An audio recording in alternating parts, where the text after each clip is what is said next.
கர்த்தரின் மேய்ப்பரின் சபை Kodambakkam. லார்ட்ஸ்மி shepherd search இன் கோடம்பாக்கம்.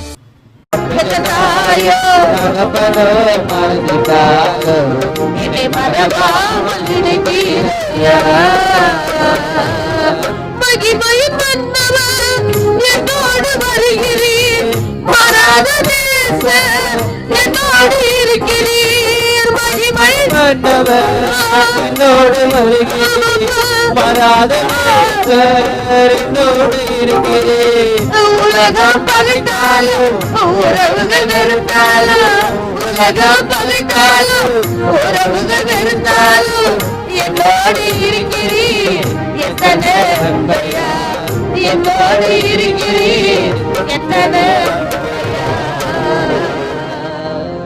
என்னோடு இருக்கிறீர் எத்தனை நன்மையா, என்னோடு இருக்கிறீர் எத்தனை நன்மையா. உங்க போல யாரும் இல்ல ஏசப்பா, அன்ப போல ஏசப்பா, வாய்களை திறந்து உங்க போல யாரும் இல்ல ஏசப்பா, உங்க அன்ப போல எதுவும் இல்ல ஏசப்பா. பெத்த தாயும் தகப்பனும் உலகமே மறந்தாலும், உலகமே மறந்தாலும் ஆடத்திய பூமி உண்டாக்கின கர்த்தர் ஆண்டவரே என்னை மறவாதிருக்கிறீர். தகப்பனும் என்னை மறவாமல் உங்களை தாழ்த்துகின்றோம் கர்த்தாவே, நீங்க பேசுங்க. வல்ல சத்தம் துணிக்கட்ட ஆண்டவரே. நாங்க வெறும் பாத்திரம் தான் ஆண்டவரே, எங்களிடத்துல ஒண்ணும் இல்லை, ஒன்றுக்கும் உதவாத தள்ளின கல்லு தான். இன்னைக்கு கர்த்தர் எடுத்து பயன்படுத்துகின்றீர் என்ற அந்த நினைவோடு கூட இது தகப்பனே உன் சமூகத்தில் நிற்கிறோம். எங்களோடு கூட இடைப்படுங்க. மீட்பரட்சகருமாக இயேசுவின் இனிய நாமத்தில் ஜெபம் கேளும் எங்கள் ஜீவனுள்ள நல்ல பிதாவே, ஆமென். அல்லேலூயா. கர்த்தர் உங்களை ஆசீர்வதிக்கட்டும். மறுபடியும் எடுத்து ஒரு சில வார்த்தைகளை நாம் அறிந்து கொள்ளத்தக்கதாக, ஒருவேளை கர்த்தரு ஆவியானவர், கர்த்தருடைய ஆவி எங்கேயோ அங்கே விடுதலை உண்டு. அல்லேலூயா. விடுதலை இல்லாமல் வாழ்ந்து கொண்டு மறுபடியுமாய் வாழத்தக்கதாக இந்த ஆண்டுக்குள் நாம் பிரவேசிக்காதபடிக்கு புதிய மனுஷனாய் புதிய மனுஷியாய் மாற்றப்பட்ட நாம் ஒரு சில ரகசியங்களை தெரிந்து கொள்ளத்தக்கதாக பரிசுத்த ஆவியானவர் அழைக்கிறார். அந்த அழைப்புக்கு சத்தம் கொடுப்போம். எடுத்து வாசிப்போம். 2 கொரிந்தியருக்கு எழுதின நிருபத்தின் 3வது அதிகாரத்தின் 3வது அதிகாரத்துக்கு வந்துருங்க. 8வது வசனம் வாசிங்க பார்க்கலாம். ஒழிந்து போகிற மகிமையுடைய அப்படிப்பட்ட மகிமை. நல்ல புரிஞ்சுங்க. மோசேயின் நாட்களிலே செய்யப்பட்ட காரியத்தை குறித்து இங்கே பவுல் அப்போஸ்தலன் அழகாய் சொல்லுகின்றார். அப்பா, வார்த்தையினால் சில காரியங்கள் செய்யப்பட்டு அது ஒரு நாள் மோசே என்ன பண்ணிச்சு, ஒழிந்து போகத்தக்கதாக காரியத்தை பண்ணினது. ஆனால் வார்த்தைக்கு அத்தனை வல்லமை உண்டு என்றால் இன்று ஆவிக்குரிய வாழ்க்கைக்கு கடந்து வந்திருக்கிற ஆவிக்குரிய ஊழியத்தை செய்கிற நீங்களும் நானும் எத்தனையாய் வைராக்கியத்தோடு கூட தேவனை தேட வேண்டும் என்ற அந்த எண்ணத்துக்குள் கடந்து வரத்தக்கதாக தேவன் இங்கே பேசுகிறார். ஒழிந்து போகின்ற மகிமையுடைய அந்த ஊழியம் அப்படியாப்பட்ட மகிமையுள்ளதா இருந்தால் ஆவிக்குரிய ஊழியம் எவ்வளவு அதிக. அல்லேலூயா. அன்னைக்கு மாம்சத்துல ஊழியம் செய்தவர்களுக்கு ஆவி இல்ல, ஆண்டவருடைய அன்பு தெரியல. ஆனா இன்னைக்கு ஆவியானவர் எங்கதான் இருக்கிறாரு? எங்கதான் இருக்கிறாரு? நான் வெளியே தேடி பார்க்க வேணாம், எனக்குள்ளதான் வாசம் செய்யறாரு. ஆனா அவரை பெற்றுக்கொண்ட நாம் எத்தனையா வைராக்கியத்தோடு கூட ஊழியம் செய்கின்றோம் என்று பார்த்தால் அதை காட்டிலும் கம்மிதான். மாம்சத்துக்காக ஊழியம் செய்த அந்த காரியத்தை காட்டிலும் நம்ம செய்யற ஊழியம் எப்படிதான் இருக்குது? ரொம்ப கம்மியா தான் இருக்குது. நீங்க நினைக்கிறீங்க நம்ம ஓடினே இருக்கிற பிரதர், நான் என்னத்தான் பண்ணது? அப்படி புதிய ஆண்டுக்குள்ள ஒரு வைராக்கியத்தோடு கூட வா. ஆண்டவரே, ஆவிக்குரிய ஊழியம் செய்கின்ற நான் உன்னுடைய பண்ணையாய் மாளிகையாய் தேவன் என்னை தெரிந்து கொண்டிருக்கிற அதற்கு பாத்திரவான்களாய் நாங்கள் செயல்பட வேண்டும். ஏன்னா பவுல் அப்போஸ்தலன் அதை தானே சொல்றாரு. 1 கொரிந்தியருக்கு எழுதின நிருபம் 3வது அதிகாரத்தின் 9வது வசனத்துல அதை தானே சொல்றாரு. உங்களை எப்படின்றாரு?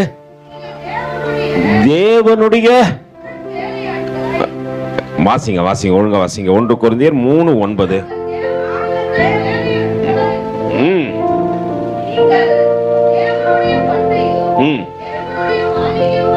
இருக்கிறீங்க? தேவனுடைய பண்ணையும். நாங்கள் தேவனுடைய உடன் வேலையாட்களாக தான் இருக்கிறோம். ஆனா நீங்கள் தேவனுடைய பண்ணையும் தேவனுடைய மாளிகமாய் இருக்கிறீர்கள். எனக்கு அளிக்கப்பட்ட தேவ கிருபையின்படியே புத்தி உள்ள சிற்பாச்சாரியை போல அஸ்திபாரம் போட்டேன். வேறு ஒருவன் அதன் மேல் கட்டுகின்றான். அவன் தன் தன் அதன் மேல் இன்ன விதமாய் கட்டுகின்றான் என்று பார்க்க கடவான். உங்க ஊழியத்தை மத்தவங்க பார்க்க கூடாது பிரதர், சபை பார்க்கணும் பிரதர். அல்லேலூயா. அந்த மனநிலையை விட்டு ஃபர்ஸ்ட் வாங்க. நீங்க எந்த அளவுக்கு ஊழியம் செய்றீங்கன்னு உங்களுக்கு மட்டும்தான் தெரியணும். நீ வாரத்தில் ஒரு நாள் வந்து அல்லேலூயா ஆமேன் போட்டா அதெல்லாம் வந்து ஊழியத்தில் எத்தனை பேர் அப்படின்னு பார்த்தீங்கன்னா வருஷம் 365 நாளும் ஓயாம பரலோகத்தில் என்ன பண்ணா சேராபீன்கள் தொடர்ந்து என்ன பண்ணி கொண்டே இருக்கிறாங்க. அப்ப உண்மையான ஊழியம் யார் தான் செய்யறது? அவங்க தான் செய்யறாங்க. சொல்ல மாட்டேன்றீங்களா? வாயே வர மாட்டேது பாரு. ஏன்னா நமக்குள்ள என்ன இல்ல, அந்த ஒரு மனநிலை இல்ல பிரதர். உண்மை. அல்லேலூயா. முழு நேரம் 365 நாட்களும் சேராபீன்கள் என்ன பண்ணுங்களா?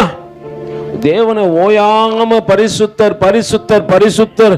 நம்ம இங்க வந்து அல்லேலூயா சொல்றது கூட என்ன வர மாட்டேங்குது, வாய் வர மாட்டேங்குது இல்லைங்களா? ஆனால் அங்கே அவர்கள் ஓயாமல் செய்கின்ற ஊழியம் எத்தனை பெரிதான ஒரு ஊழியம். இங்கே வேதம் அழகா எனக்கு அளிக்கப்பட்ட தேவ கிருபையின்படியே புத்தி உள்ள சிற்பாச்சாரியை போல அஸ்திபாரம் போடப்பட்ட. ஆனா அங்க பவுல் அப்போஸ்தலன் சொல்றப்பா, எனக்கு தேவன் கொடுத்த கிருபை இருக்குதுல்ல, அதுல எனக்கு கொடுத்த காரியத்தை நான் கவனத்தோடு கூட செயல்பட்டு எனக்கு கொடுத்த கிருபை வரத்தினாலே, எனக்கு கொடுத்த தேவ கிருபையினாலே நான் செய்ய வேண்டிய ஊழியத்தை அழகா அஸ்திபாரம் போட்டு வச்சிருக்கிறேன். அல்லேலூயா. அந்த அஸ்திபாரத்தின் மேலே கட்டுகின்றவர்களாய் தான் நாம இருக்கிறோம். இன்னைக்கு நம்ம எதை கட்டிட்டோம் சொல்லுங்க? நீங்க நெகோமியா போய் பார்த்தீங்கன்னு வச்சுங்களேன், நெகோமியா வேற இடத்துல இருக்கும் போது அங்கே நெகோமியா கடந்து வந்து, ஐயோ என் தேசத்திலே ஆலயத்தில் இருக்க மதில்கள் எல்லாம் இடிக்கப்பட்டு இருக்கிறது, அதை எப்படியாவது கட்ட வேண்டும் என்று அவன் வைராக்கியத்தோடு கூட வரான். இடர்கள் உண்டாக்குகின்றது, எதிர்க்கின்றவர்கள் கடந்து வருகிறார்கள். ஆனால் அதை குறித்து அவன் கவலைப்படாதபடிக்கு கர்த்தரே தெய்வம் என்பதை அறிந்து, அல்லேலூயா, அவன் கட்ட வந்தபோது ஒவ்வொரு வாசல்களை கட்டத்தக்கதாக ஒவ்வொருவர் எழும்பினார்கள். நம்ம இன்னைக்கு எதை கட்ட வரோம்? நம்மளை பார்த்து எத்தனை பேர் ஊழியத்துக்கு வந்துட்டாங்க? அல்லேலூயா. கொஞ்சம் நிதானிக்கிற இடத்துக்குள்ள வந்துட்டோம் இல்லைங்களா? நம்மளை பார்த்து எத்தனை பேர் ஊழியத்துக்கு வந்துட்டாங்க? நம்மளால எத்தனை ஆத்துமாக்கள் சம்பாதிக்கப்பட்டு உள்ளார்கள் என்பதை கொஞ்சம் யோசனை பண்ணி பாருங்க. அல்லேலூயா.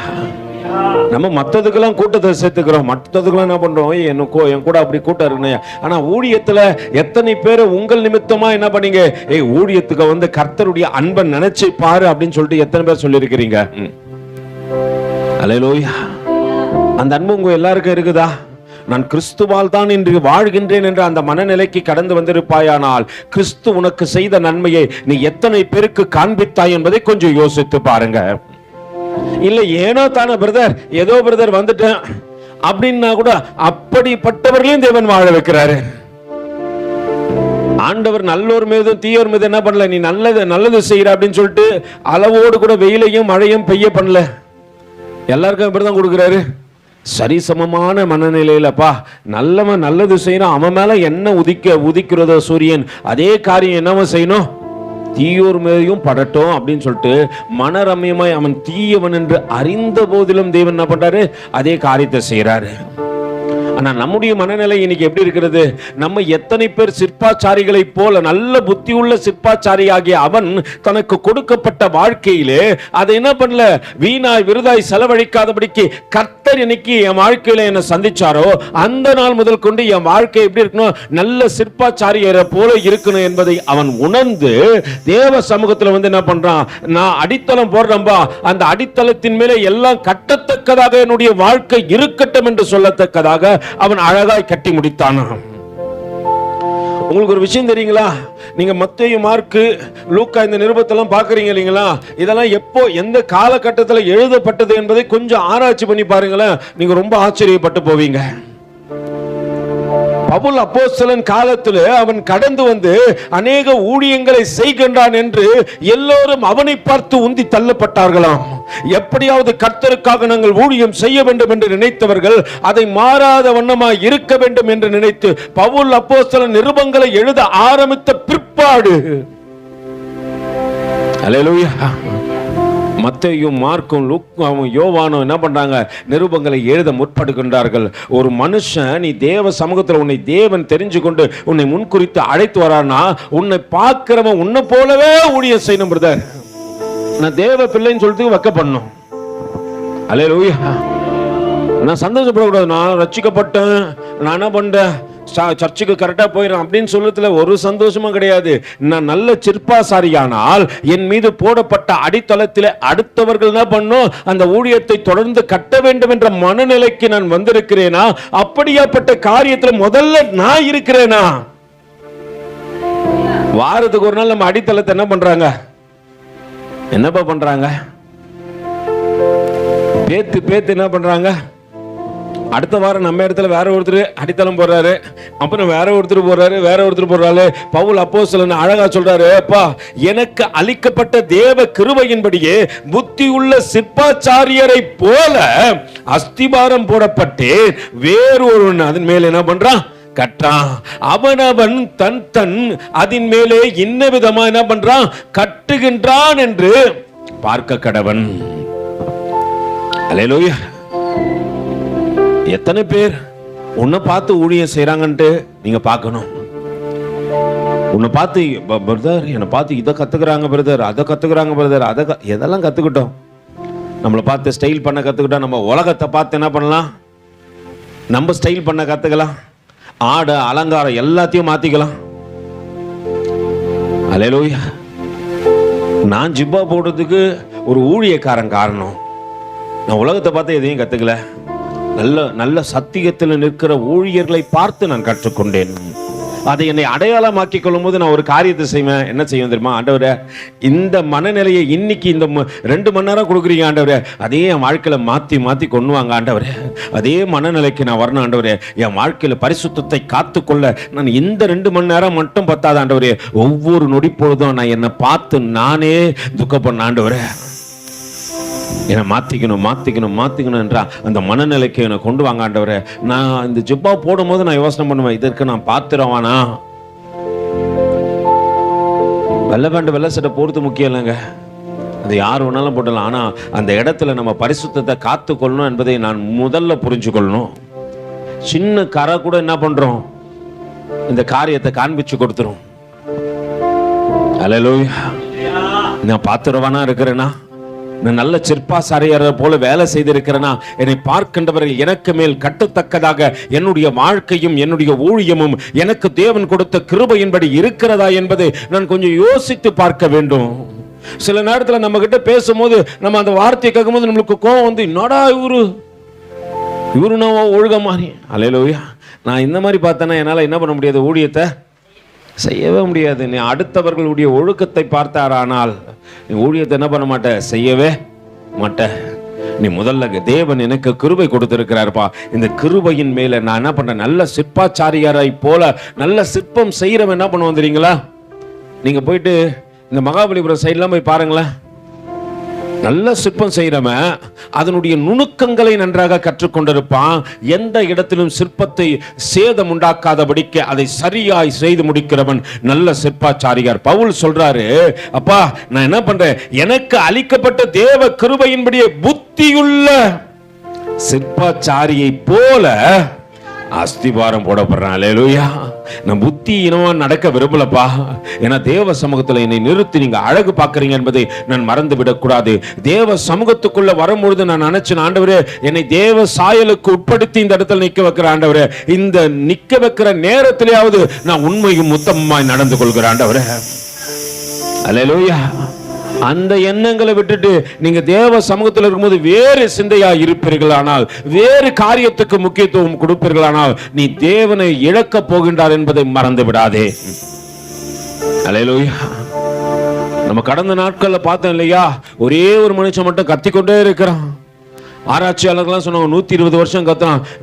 தேவ சமூகத்தில் அவரை குறித்து தியானிக்கும் போது பல ஆயிரம் ஆண்டு காலங்களாய், பல வருடங்களாய் அவர் கத்துக்கொண்டே இருக்கிறார். தேவன் வருகையை நான் எப்படியாவது சொல்லணும்பா. நல்ல சிற்பாச்சாரியாரா நான் என்ன பண்ணுவேன், புத்தி உள்ள சிற்பாச்சாரியாராகிய நான் போடுகின்ற அடித்தளத்திலே இனி வருகின்றவர்கள் நின்று பார்த்து சொல்லணும்ப்பா, நல்ல அடித்தளம் போட்டு போயிருக்கிறார்ப்பா, அவரை போல அவர் அன்னைக்கு போட்ட அடித்தளத்தை இன்னைக்கு பேசி கொண்டிருக்கிறோம். அல்லேலூயா.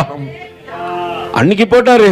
எத்தனையோ ஆயிரம் ஆண்டுகளுக்கு முன்பாக ஒரு மனிதன் தன் வாழ்ந்த நாட்களிலே தன் காட்டின வைராக்கியத்தின் நிமித்தமாய் போடப்பட்ட அடித்தளம் இன்றும் பேசப்படுகிறது, இன்றும் இருக்கிறது. அது தேவ சமூகத்திலே மறக்கப்படுவதில்லை. எல்லா இடத்திலும் அதை குறித்து பேசுகின்றார்கள். நம்ம எப்படி இருக்கிறோம் பிரதர்? நம்முடைய வாழ்க்கை எப்படி இருக்கிறது?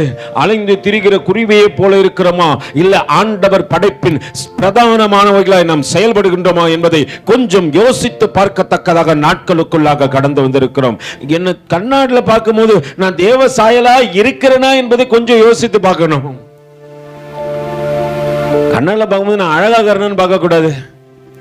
ஆண்டவரே, நான் தேவனுடைய சாயலா இருக்கிறேன்னா, தேவனுக்கு பிரியமா இருக்கிறேன்னா ஆண்டவரே, ஏன்னா ஒரு நாள் அவரோடு கூட நடக்க போகின்றேன், அவரோடு கூட நிற்க போகின்றேன்.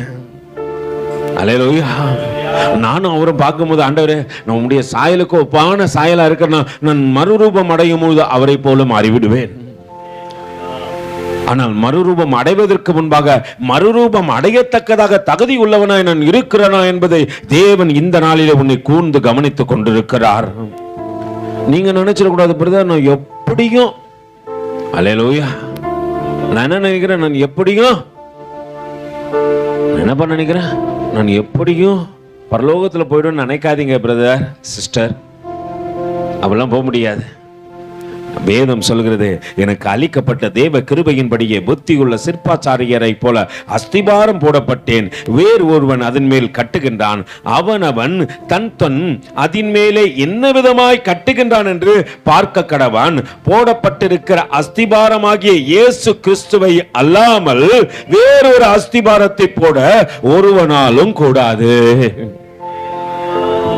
நீங்க நான் போட்டாலும் நல்ல அஸ்திபாரமாக இயேசு கிறிஸ்துவை தான் போட முடியும். இங்க என் திறமைகளை காட்ட முடியாது, என் தாளந்துகளை காட்ட முடியாது. நான் பேச்சிலே வாக்கிலே வல்லவன் என்று சொல்வேனானால் ஒரு காலத்திலே என்னை தேவன் திக்கு வாயை போல மாற்றி விடுவார் என்பதை நான் மறந்துவிடக் கூடாது. அல்லேலூயா.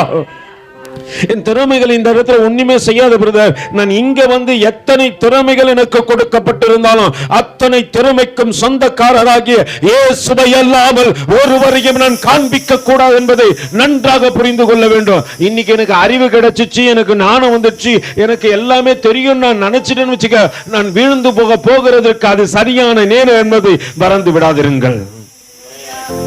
ஆண்டவர் பிரதானமா ஒரு தூதனை படைச்சானா, அவன் பாதியில இருக்கும் போது அவன் நினைவுகள் அப்படி வரல. அவன் நல்ல வளர்ச்சி அடைந்தான், அவன் நல்ல காரியத்தை புரிந்து கொண்டான், அவனுக்கு சகலவித காரியங்களும் கொடுக்கப்பட்டது, சகல ஞானங்களும் அவருக்குள்ளே கடந்து வந்தது. அவனை படைக்கும் பொழுது தேவன் அழகாய் சொல்லுகிறார், இந்த வண்ணமாய் நான் படைத்தேன் என்று எசேக்கியேலும் ஏசாயாவும் அவனை குறித்து சாட்சி கொடுக்கிறார். படைக்கப்பட்ட கேருபுக்குள்ள வந்த கேட பாருங்க, அது நல்லா வளர்ந்துடுச்சு, நல்ல அறிவு வந்துருச்சு. நம்மளுக்கு கூட என்ன பண்ண, ஆரம்ப காலகட்டத்தில் நம்மளை போல தேவனை பற்றி கொண்டோம் ஒருத்தனே இல்லை. இப்ப வளர்ந்த உடனே நம்மளுக்கு என்ன ஆயிடும், புத்தி உள்ளவன் என்ன தெரியுமா பண்ணுவான், ஆண்டவரே இந்த வளர்ச்சியை கொடுத்தது நீ தான் ஆண்டவரே, இந்த திறமையை கொடுத்தது நீ தான் ஆண்டவரே, இந்த தாளந்தை கொடுத்தது நீ தான் ஆண்டவரே, என்னை இத்தனையாய் வளர்த்து கொண்டு இருப்பது நீ தான் ஆண்டவரே, நான் உம்முடைய இடத்திலே உம்முடைய சாயலாகவே நான் என்ன பண்றேன், அடித்தளம் போடுறேன் ஆண்டவரே. அது என்னைக்கும் மாறாது. பவுல் அப்போஸ்தலன் அடித்தளம் போட்டான் கிறிஸ்துவின் நாமத்தினாலே, அது இன்று வரைக்கும் மாறவில்லை. ஒரு நாள் பல ஆயிரம் ஆண்டுகளுக்கு முன்பாக நோவா என்ற ஒரு மனிதன் போட்ட அடித்தளம் இன்று மாறவே இல்லை. அல்லேலூயா. இன்றும் பேசப்படுகிறது. ஏன்னா அவன் அன்னைக்கு போட்ட அடித்தளம் அத்தனையா இருந்தது, அது கிறிஸ்துவுக்கு உரியதா இருந்தது. இன்றும் அதை கிறிஸ்துவை காண்பிக்கிறது. அங்க நோவாவுடைய திறமையை காண்பிக்கவே இல்லப்பா. இங்க பவுல் அப்போஸ்தலன் சொல்றான்ப்பா, என்னை அழைச்சிங்க, அழைத்த அழைப்புக்கு ஏத்தவண்ணமா என் வாழ்க்கை இருக்குதான்ட்டு நான் பரிசோதித்து பார்க்கத்தக்கதாக என்னுடைய அடித்தளம் இருக்கட்டாண்டவரே. இனி வரப்போறவன் ஒவ்வொருத்தனும் இவரை போலத்தான் நான் என்ன பண்ண செயல்படுன்ற அந்த செயல்பாடுகள் உனக்குள்ள எனக்குள்ள இருக்கிறதா என்பதை கொஞ்சம் ஆராய்ந்து பார்க்கத்தக்கதாக தேவன் பேச விரும்புகிறார். அல்லேலூயா, அல்லேலூயா. நல்லா புரிஞ்சு கொள்ளுங்க. ஏனோ தானோ வாழ்றது வாழ்க்கை அல்ல. கிறிஸ்துவுக்குள்ள எப்படி வேணாலும் வாழ்க்கை வாழலாம் நினைக்கிறதும் வாழ்க்கை அல்ல. எனக்கு அறியாம வந்துச்சுன்னா நான் விழ போறேன்னா ஒரு காரியத்தை செய்வேன், என் அறிவை நம்புவேன். ஒரு மனுஷன் விழ போறதுக்கு எதை நம்புவான்? எதப்பா நம்புவான்? நான் விழாம இருக்கேன் ஆண்டவரே, அடிமை நான் ஆண்டவரே, என்னை ஆட்கொள்ளும் என் தெய்வமே, அடிமை நான் ஆண்டவரே, என்னை ஆட்கொள்ளும் என் தெய்வமே, தெய்வமே தெய்வமே, அடிமை நான் ஆட்கொள்ளும், அடிமை நான் ஆண்டவரே, என்னை ஆட்கொள்ளும் என் தெய்வமே. அங்கே வேத வசனம் சொல்லுகிறது 11வது வசனத்துல, போடப்பட்டிருக்கிற அஸ்திபாரமாகிய இயேசு கிறிஸ்துவை அல்லாமல் வேறொரு அஸ்திபாரத்தை போட ஒரு நாளும் கூடாது. உங்க தனிமையை கொண்டு நீங்க என்ன பண்ணக்கூடாது. இங்க நான் என்ன விதைச்சிருவேன் பிரதர், என்ன பண்ணிடுவேன், என்ன சாதிச்சிருவேன், என் திறமையை பத்தி சபைக்கே தெரியிட்டு நீங்க நினைச்சீங்கன்னா, அல்லேலூயா, பக்கத்துல கை வச்சு சொல்லுங்க, சீக்கிரம் தலைவர் அந்த இடத்துல இருந்து போக போறாருன்னு அர்த்தம். அல்லேலூயா. என் திறமையை பத்தி சபைக்கே தெரியிட்டேன்னு நினைச்சீங்கன்னா எந்த ஊழியக்காரனும் நிக்க முடியாது இந்த இடத்துல. ஆண்டவர் கிருபையை பற்றி சபைக்கு தெரியத்தக்கதாக என்னை தத்தம் செய்கின்றேன் ஆண்டவரே என்று சொல்வீர்கள். ஆனால் நிச்சயமாய் கர்த்தர் உன்னை குறித்து ஒரு நாளும் பேசக்கூடாதபடிக்கு ஒரு மனுஷனையும் இந்த இடத்துல நிற்க வைக்க மாட்டாரு. உன்னுடைய காரியத்தை யாராவது ஒரு மனிதன் எழும்பி நின்று சொல்லுவான், இவங்க வாழ்ந்த காலத்தில் இந்த காரியத்தை செய்துவிட்டு கடந்து சென்றார்கள் என்று சொல்லத்தக்கதாக உங்களுடைய வாழ்க்கை என்னுடைய வாழ்க்கை இருக்கும். அல்லேலூயா. அங்க வேதம் சொல்கிறது, போடப்பட்ட அஸ்திபாரமாகிய இயேசு கிறிஸ்துவை அல்லாமல் வேறு ஒரு அஸ்திபாரத்தை போட ஒருவனாலும் கூடாது. ஒருவன் அந்த அஸ்திபாரத்தின் மேலே பொன் வெள்ளி விலையேறப்பட்ட கல் மரம் புல் வைக்கோல் ஆகிய இவைகளை கட்டினால், நல்லா புரிஞ்சுங்க, அவனவன் திறமைக்கு தக்கதாக ஆண்டவர் இங்க சில காரியத்தை பிரித்து சொல்லுகின்றார். ஒருவன் அஸ்திபாரத்தின் மேலே சில என்ன பண்ணுவாங்க, பொண்ணு போல. அல்லேலூயா. அங்க எத்தனை காரியத்தை சொல்லப்பட்டிருக்கு? பொண்ணு வெள்ளி விலையேறப்பட்ட கல்லுனா நீங்க நினைக்கிறீங்க செங்கல்லும் கருங்கல்ல இல்ல, சில டைமண்ட்ஸ்லாம் சொல்லுவாங்க இல்லைங்களா, இது மரகதம் அப்படின்னு சொல்லிட்டு. அவனவன் தன்னுடைய காரியத்துக்கு ஏற்ற வண்ணமாய் சிலர் தன்னிடத்துல இருக்கிற பொன்னையோ, தன்னிடத்துல இருக்கிற வெள்ளியையோ, தன்னிடத்தில் இருக்கிற விலையேறப்பட்ட கல்லையோ அல்லது மரத்தையோ புல்லையோ வைக்கோல் ஆகிய இவைகளையோ கட்டினால். அல்லேலூயா. எல்லாம் என்ன பண்றோம், சேர்ந்து ஒவ்வொரு காலகட்டத்தில் ஒவ்வொரு காரியத்தை கட்டுறோம். ஆனால் இங்கே எது நிலைத்திருக்க போகிறது என்பதுதான் முக்கியம். அதுக்கு அடுத்தது அவனவனுடைய வேலைப்பாடு வெளியாகும் நாளானது அதை விளங்க பண்ணும். அல்லேலூயா. நல்லா புரிஞ்சுங்க. பவுல் அப்போஸ்தலனோடு கூட அநேகர் என்ன பண்ணிருக்கலாம், அந்த நாட்கள்ல கூட இருந்திருக்கலாம். ஆனால் யாருடைய காரியங்களை இன்றும் பேசப்படுகிறது? ஏன்?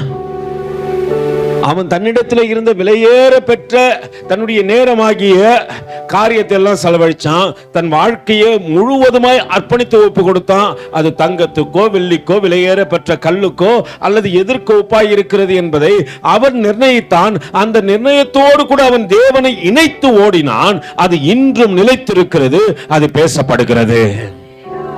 நம்ம அரை மனநிலையோடு கூட வந்து அல்லேலூயா, வெளியே என் நேரத்தை எப்படிமா கொடுப்பேன், வெளியே பொண்ணு போல கொடுப்பேன், வெள்ளிய போல கொடுப்பேன், தங்கத்தை போல கொடுப்பேன். ஆனா தேவ சமூகம் தான் நான் எப்படி கொடுப்பேன் சொல்லுங்க? எது உதவாது? எது உதவாதுன்னு நினைக்கிறீங்க? எல்லாம் உதவும். ஆனா ஒரு சில நாட்களுக்கு அப்புறம் எது உதவாம போகும்? பொண்ணு, அது என்னைக்கா இருந்தாலும் என்ன பண்ணீங்க, காசுன்னு சொல்லுவீங்க இல்லைங்களா? என்னைக்கா இருந்தாலும் பொண்ணு.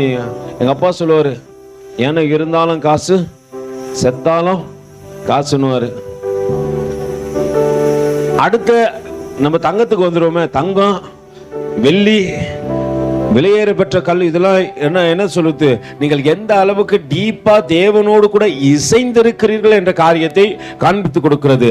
ஆனா அதுக்கப்புறம் வர மரமோ புல்லோ வைக்கோலோ எப்படி, அது ஒரு குறிப்பிட்ட காலகட்டத்துக்கு மட்டும்தான் என்ன பண்ணும். புரியுதுங்களா? இப்போ நீங்க எந்த இடத்துல இருக்கிறீங்க சகோதரனே சகோதரியே? நான் தங்கத்தை போல இருக்கிறேனா, அல்லது வெளியே போல இருக்கிறேனா, அல்லது விலையேற பெற்ற எப்படிதுமா, விலையேற பெற்ற காரியம் வெளியே இருக்கும். ஆனா தேவனை தேடும் போது அதெல்லாம் எனக்கு பெருசா தெரியாது. அல்லேலூயா. தேவனுக்கு கொடுக்கிற முக்கியத்துவத்தை கொடுத்து விட்டு தான் அடுத்தது நான் பார்ப்பேன். அப்ப நீங்க தேவ சமூகத்தில் எப்படி இருக்கிறீங்க? விலையேற பெற்றவங்க எதுக்குமா அவங்க முக்கியத்துவம் கொடுக்க மாட்டாங்க பிரதர். அவங்க கொடுக்கிற முக்கியத்துவம் எல்லாம் தேவனுக்கு மட்டும்தானா? நீ விலையேற பெற்ற கல்லை போல இருக்கிறாய். உனக்கு என்னைக்குமே என்ன ஆகாது, என்னைக்குமே என்ன ஆக மாட்டீங்க. நீங்க எல்லா நேரத்திலும் அது இந்த அழகா சொல்லுங்க, மவுசு குறையவே எப்பவுமே தேவ சமூகத்தில் நீ ராஜா தான். விலையேற பெற்ற கல்லை போல இருப்பாய். ஆனால் இன்னைக்கு தங்கமோ எப்படி இருக்குது சொல்லுங்க? சில நேரத்தில் ஒரு ரேட்டு பிரதர், சில நேரத்தில் இப்போல்லாம் நாங்கள் வாங்க சொல்ல கம்மியாக இருந்துச்சு. சிலலாம் சொல்லுவீங்க 3500 கொடுத்தலாம். நான் என்ன பண்ணேன், தங்கம் வாங்கினேன். இப்போ 3500 கொடுத்து வாங்க ஒரு சவரம். ஒரு கிராம் கூட என்னால் என்ன பண்ண முடியல, வாங்க முடியல பிரதர். சேர்த்து வைக்கிறேன். சிலர் தங்கத்தை போல ஏறுறீங்க இறங்குறீங்க, சிலர் ஏறுறீங்க இறங்குறீங்க. வெள்ளி அது எப்படி இருக்குது தங்கத்தை காட்டிலும்? அல்லேலூயா. கொஞ்சம் விலை குறவு தான் நினைக்கிறேன் வெள்ளி. நான் தங்கமும் வெளியே வாங்குறது இல்லை, அதை பற்றி நான் யோசிக்கிறதும் இல்லை. ஏன்னா என் தங்கமான இயேசு ராஜாவை தவிர இந்த உலகத்தில் எதுவுமே எனக்கு நிரந்தரம் இல்லை என்பதை நான் அறிந்து கொண்டேன். அல்லேலூயா. அதனால தான் அடிக்கடி என்ன வந்து தேவ சமூகத்தில் வந்து நான் ஒருவன் மாத்திரம்தான் ஆண்டவரே, நான் இருக்கிற ஆண்டவரே, நான் செயல்படுவேன் ஆண்டவரே. அல்லேலூயா. என்ன சூழ்நிலை வந்தாலும் அவரோடு கூட இருக்கத்தக்கதாக அவர் கொடுத்த பொறுப்பை உணர்றவன் எந்த சூழ்நிலை ஆனாலும் வந்துருவான். அல்லேலூயா. மற்றவங்களாம் நீங்க வரலன்னா அதை பத்தி நான் யோசனை பண்ண மாட்டேன். தேவன் எனக்கு கொடுத்த பொறுப்பை என்ன பண்ணும், முழங்கால் படிக்கிட்டு செய்யணுமா, நான் பாட்டு செஞ்சுன்னு இருப்பேன், ஜெபிச்சுன்னு இருப்பேன். அங்க வேதம் சொல்லுகிறது, நீ எந்த இடத்துல இருக்கிற. ஒருவேளை வெள்ளிக்கு ஒப்பாய் இருந்தா உன்னுடைய தரம் இவ்வளவுதான் பிரதர், இல்ல அதையும் தாண்டி விலையேற பெற்ற கல்லுக்கு ஒப்பாய் இருக்கிறாயா, அல்லது மரத்திற்கு புல்லுக்கு வைக்கோல் ஆகிய இவைகளுக்கு எப்படி இருக்கிறாய் என்பதை நீங்க உங்களை அறிஞ்சு பார்க்கணும். அல்லேலூயா. சில நேரத்தில் நம்ம சொல்லுவோம் இல்லைங்களா, ஒரு விவசாயி என்ன பண்ணனா விதையை கொண்டு வந்தானா, வழி அருகிலே சில விதைகள் விழுந்ததாம், கல்லுள்ள இடத்திலே சில விதைகள் விழுந்ததாம், புல்லுள்ள இடத்துல என்ன பண்ணான், கற்பாறைகள் உள்ள இடத்துல சில விதைகள் விழுந்ததாம், நல்ல நிலத்துல சில விதைகள் விழுந்ததாம். ஆண்டவர் அதே காரியத்தை தான் இங்கே சொல்றாரு. சிலர் தேவனுக்கு தங்கத்தை போல இருக்கிறீங்க, சிலர் வெள்ளியை போல இருக்கிறீங்க, சிலர் விலையேற பெற்ற கற்களை போல இருக்கிறீங்க, சிலர் உங்க நேரத்தை எப்படிதமா கொடுக்குறீங்க, மரத்துக்கு புல்லுக்கு வைக்கோலுக்கு ஒப்பா கொடுக்குறீங்க. அது சில நாட்கள்ல என்ன ஆயிருது, தன்னுடைய தன்மையை இழந்து விடுகிறது, தன்னுடைய சாயம் வெளுத்து விடுகிறது. அதை போல புல்ல பாருங்க, வளரும் போது எப்படிதான் இருக்காது, பச்சை பசேல்னு இருக்கும். அதை அறுத்து வச்சுட்டாங்கன்னா அது கலர் என்ன ஆயிடும், காஞ்சி போயிடும். ஒரு 20 நாள் கழிச்சு அது என்ன பண்ண முடியாது. அல்லேலூயா. அது தன்மைய மறுபடியும் அதுக்குள்ள பச்சை வரணும்னா என்ன ஆகாது, அது அறுத்து வச்சிட்டாலே முடிஞ்சு போச்சு. அது தன்மை அது கிட்ட இருந்து என்ன ஆயிடுச்சு, நான் மாறி விடுகின்ற தன்மைக்குள்ளே வரக்கூடாது. தேவ சமூகத்துல இருந்தா ஒரு மாறி இருப்பேன், வெளியே போனா நான் யார மாதிரி வேற மாதிரி. இங்கே தேவ சமூகத்துல நான் உங்களத்துல வித்தியாசத்தை பார்க்கிறேன். அல்லேலூயா. பலிபீடத்துல நான் நிக்க வைக்கப்பட்டிருந்தா என்னுடைய சாயல் தேவ சாயல். நான் முதல்ல என்னை கண்ணால பார்க்கணும். ஆண்டவரே, என்னை பார்க்கிறவங்க ஏசப்பா பிள்ளைன்னு சொல்ற அளவுக்கு என்னுடைய காரியம் இருக்கிறதா என்பதை முதல்ல நீ உன்னை சோதிச்சு பாரு. நான் என்ன பண்ணலாம், நம்மளும் எது வேணாலும் செய்ய நமக்கு என்ன உண்டு, அதிகாரம் உண்டு. ஆனா தேவ சமூகத்துல அது தகுதியா இருக்குமான்னு பாருங்க. நீங்க தகுதி எங்க தெரியுமா பாக்குறீங்க? எல்லாம் ஜனங்களுக்கு மத்தியில அதெல்லாம் அங்கெல்லாம் பார்க்காதீங்க பிரதர். தேவ சமூகத்தில் போய் பாருங்களேன், அது தகுதியா இருக்குமான்ட்டு. நீ நின்று எல்லா காரியத்தையும் செய்து விட்டு கண்ணாடி முன்னாடி போய் நின்று பாரு. இப்படி போய் தேவ சமூகத்துல நின்று அது தகுதியா இருக்குமான்னு பார்த்தீங்கன்னா, அது தகுதியா இருந்துச்சுன்னா நீ செய்யறதெல்லாம் சரியா இருக்கும். தகுதி இல்லைன்னு ஒரு காரியம் தெரிஞ்சிச்சுன்னா நீ என்ன பண்ணக்கூடாது, அதை மறுபடியும் செஞ்சனா நீ புல்லுக்கு ஒப்பா மாறுற. உன் தரம் கெட்டு போகும்போது உன் காரியம் உன்னிடத்திலிருந்து எடுக்கப்பட போகிறது என்பதை மறந்து விடாதே. அல்லேலூயா. மகா பாபிலோனை கட்டின ராஜாவாகிய நேபுகாத் நேச்சர் ஒரு நாள் தன்னுடைய மாளிகையின் மேல நின்று, உப்பரிக்கை மேல நின்று தன் தேசத்தை பார்த்தானா. பார்த்து அவனுக்குள்ள ஒரே சந்தோஷம் தாங்க முடியல. ஹே, எவ்வளவு பெரிய பட்டணத்தை நான் கட்டி வைத்திருக்கிறேன், எவ்வளவு அழகு நிறைந்த காரியத்தை நான் செய்து வைத்திருக்கிறேன் அப்படின்னு அவன் சொல்லி அவன் அப்படியே விட்டு இருந்தானா நல்லது. நான் கட்டின மகா பாபிலோன் என்ற அந்த காரியத்தை அவன் சொன்னான். அல்லேலூயா. நடந்த காரியம் என்ன தெரியுங்களா? என்ன சொல்லுங்க? அவன் விழுந்து போனானா. அவன் பிள்ளை தின்னத்தக்கதாக காரியம் அவன் வாழ்க்கையில கடந்து வந்தது பிரதர். ராஜா தான். ராஜாவுடைய சாப்பாடுலாம் உங்களுக்கு தெரியுமா எப்படி இருக்குன்ட்டு? ராஜா ஒரு வேளைக்கு எத்தனை காரியத்தை சாப்பிடுவார் தெரியுங்களா? 4 விதமான காரியத்தை அவர் சாப்பிட்டா கூட 40 விதமான சாப்பாடுகளை அவருக்கு ராஜாவுக்கு செய்து வைக்கணும். இது எத்தனை பேருக்கு தெரியுமோ தெரியாதுன்னு தெரியல.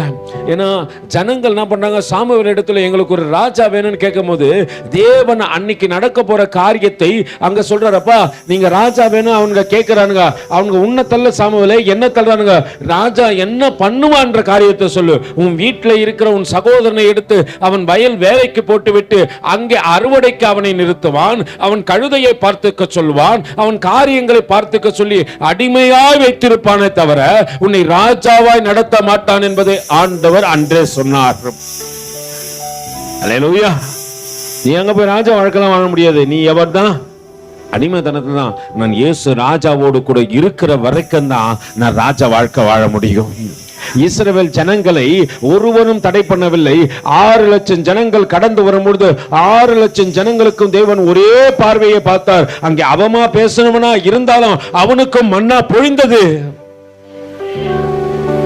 ஒரு இடத்துல வேலை செய்யும் போது நீ எப்படியாப்பட்ட ஒரு காரியத்தில் வேலை செய்யுங்க, அங்கே நீ அவன் மனசுக்கு ஏத்த மாதிரி நடந்தாதான் அவன் உன்னை என்ன பண்ணுவான்? அல்லேலூயா. என்னப்பா பண்ணுவான்? சொல்ல மாட்டேன்றீங்களா? நீங்களும் அப்படியே யாரும் வேலை செய்யலையா? அதுல அந்த ஓனருக்கு சரி, ஓனருக்கு அப்புறம் வேலை செய்யறவன் சரி, லேபர் எவனா ஒன்னாலும் இருக்கட்டும், ஓனருக்கு அடுத்த அவங்க மனசுக்கெல்லாம் ஏத்த மாதிரி நீ நடந்தாதான் உனக்கு அங்க வேலை. அது கூட நீ ராஜாவா இருக்க முடியாது, கூஜாவா ஒன்னா இருக்கலாம். அல்லேலூயா. ஒன்னும் இல்ல, ஒரு பாத்திரம் நல்லா கழுவி கிளீனா வச்சிருந்தீங்கன்னா அந்த பாத்திரத்தை 10 பேர் யூஸ் பண்ணுவாங்க. ஒரு பாத்திரம் அழுக்காச்சுன்னா ஒருத்த கூட அதை எடுத்து என்ன பண்ண மாட்டான். இதுதான் நம்ம வாழ்க்கை. நம்ம அவனுக்கு அவன் உலகத்தானுக்கு என்ன பண்ணணும், நம்ம பொலிவை காட்டி கொண்டே இருக்கணும். நான் சூப்பரா வேலை செய்யறேன் நீ காட்டி கொண்டே. ஆனா இயேசு ராஜா அப்படி பார்க்கவே இல்லை. அங்க முடவன், நுண்டி, குருடன், சப்பானி யார் இருந்தாலும் இளைத்து போன எல்லோருக்கும் ஆண்டவர் வானத்தின் மன்னாவை பொழிய பண்ணினார். அல்லேலூயா. அன்னைக்கு அந்த ராஜாவுடைய மனநிலை தெரியாதபடியினால் தான் உலகத்து ராஜாவை உலகத்தான் கேட்டான். இன்னைக்கு இந்த நம்மளை நடத்துற ராஜா யாருன்னு தெரியாதபடியினால் தான் உலகத்துக்கு கொடுக்கிற முக்கியத்துவத்தை தேவ ராஜ்யத்துக்கு நம்ம கொடுக்க முடியாதபடிக்கு இருக்கிறோம். அல்லேலூயா. அதை நான் புரிஞ்சுக்கணும். முதல்ல ஆண்டவரே, நீ என் வாழ்க்கையில் இருக்கும் போது என் வாழ்க்கை ராஜ பாதை. ஆண்டவரே, நான் உன்னை விட்டு வெளியே கடந்து சொல்லும் போது என் வாழ்க்கை மாற்றப்படுகிறத பார்க்கிற ஆண்டவரே. எந்த இடத்துல போனாலும் அடிமைத்தனம் தான், எந்த இடத்துல போனாலும் என்ன நெருக்குறாங்க. நான் எந்த வீட்டுலாம் போயிட்டு நீங்க ஏதாவது ஒரு ஆபீஸ்லயோ வீட்லயோ வேலை செய்யாம கால் மேல கால் போட்டு உட்காந்து பாருங்க.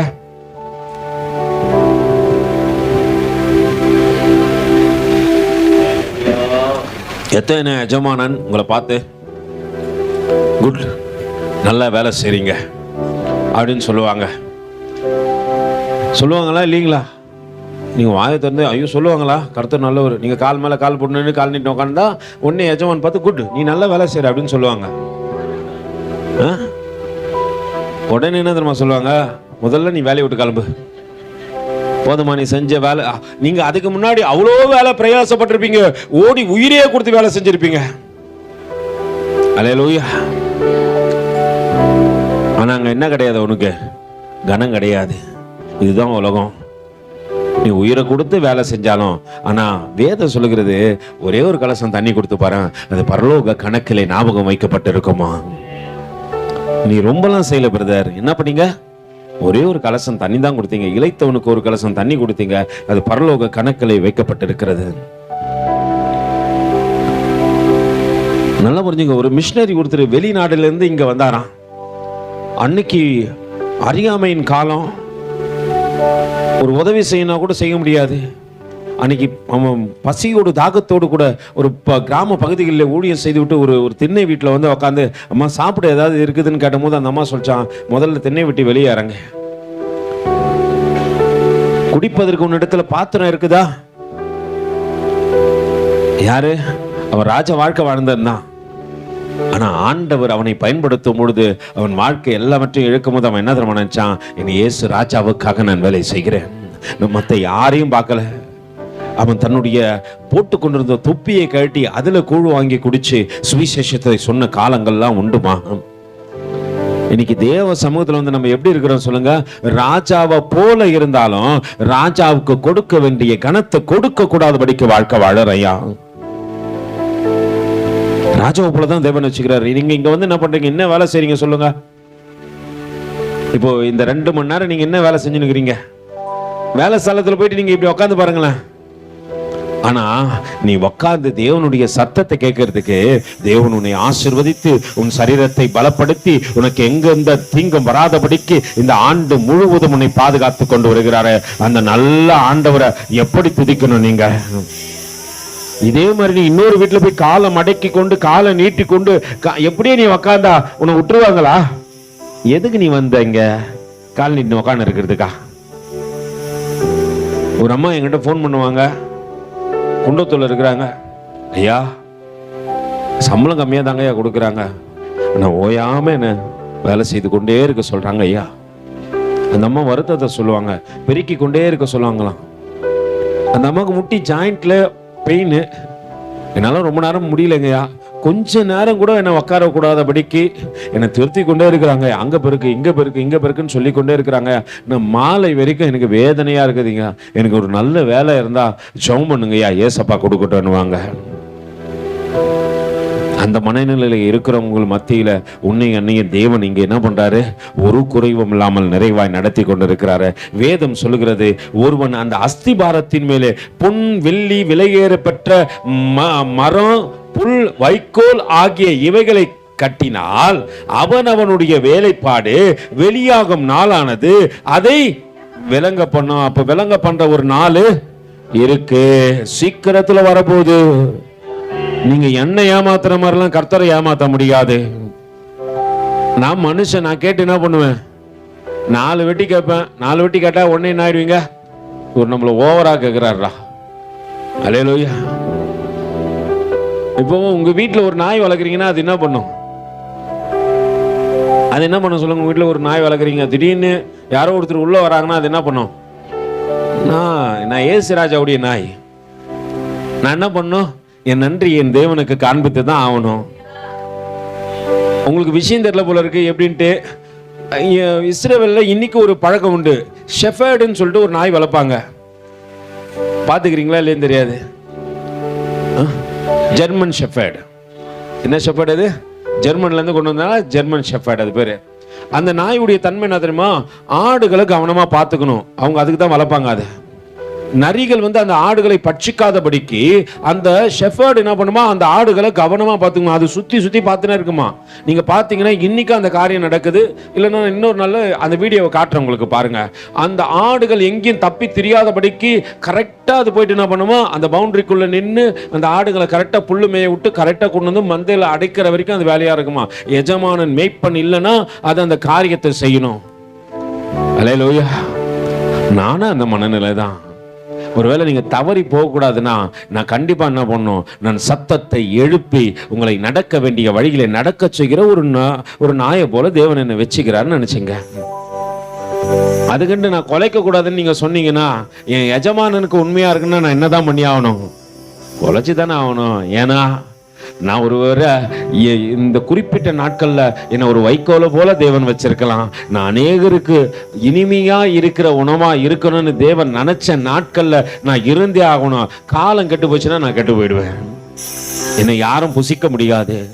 என்னுடைய காரியங்கள் வீணாய் விருதாய் போய்விடும் என்பதை நான் அறிந்திருக்கிறபடினால் இந்த நாளில் நான் என்ன செய்யணுமோ அதை செய்கிறேன். ஒருவேளை நீங்க வெள்ளியா இருக்கலாம், பொண்ணா இருக்கலாம், விலையேறப்பட்ட கல்லா இருக்கலாம், அல்லேலூயா, அல்லது மரமா இருக்கலாம், புல்லா இருக்கலாம், வைக்கோலா, எதை வேணாலும் இருக்கலாம். நீங்க நான் சொல்லுவேன், என் எஜமானனுக்கு நாயே நான் இருந்து நான் குறைக்க வேண்டிய இடத்துல குறைத்து விட்டு நான் என்னுடைய காரியத்தை முடிக்கின்ற நாட்களிலே நான் கடந்து செல்லணும்.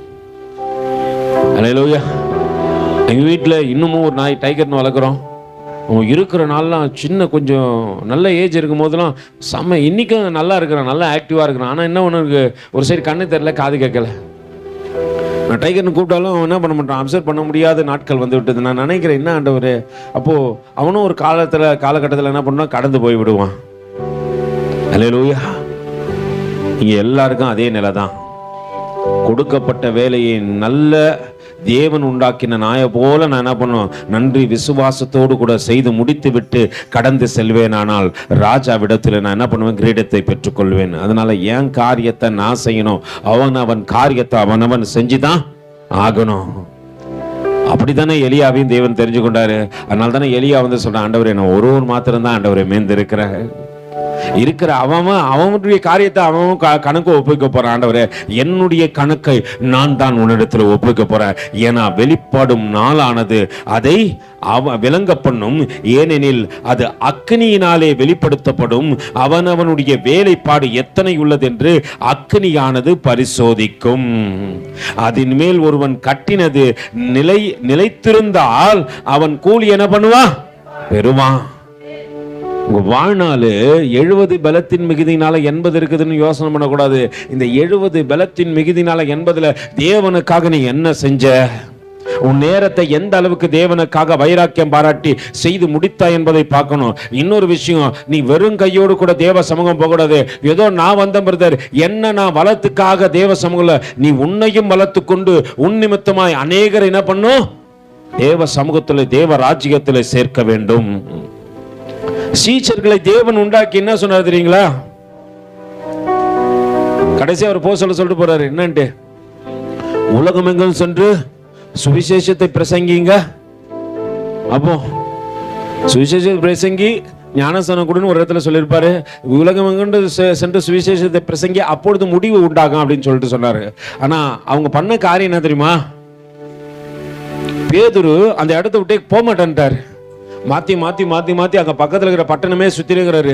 ஆண்டவர் பார்க்குறாரு, முள்ளால் தானே எடுக்கணும். நான் ஒரு காரியத்தை செய்கிறேன் பேதுருவே, நீ செயல்பட மாட்டாயினா ஒரு காரியம் செய்கிற, உன்னை செயல்படத்தக்கதாக ஒரு மனுஷனை எழுப்புகிறேன் என்று சொல்லி பவுலை எழுப்பினார். மிஷினரியே பவுல் தான்.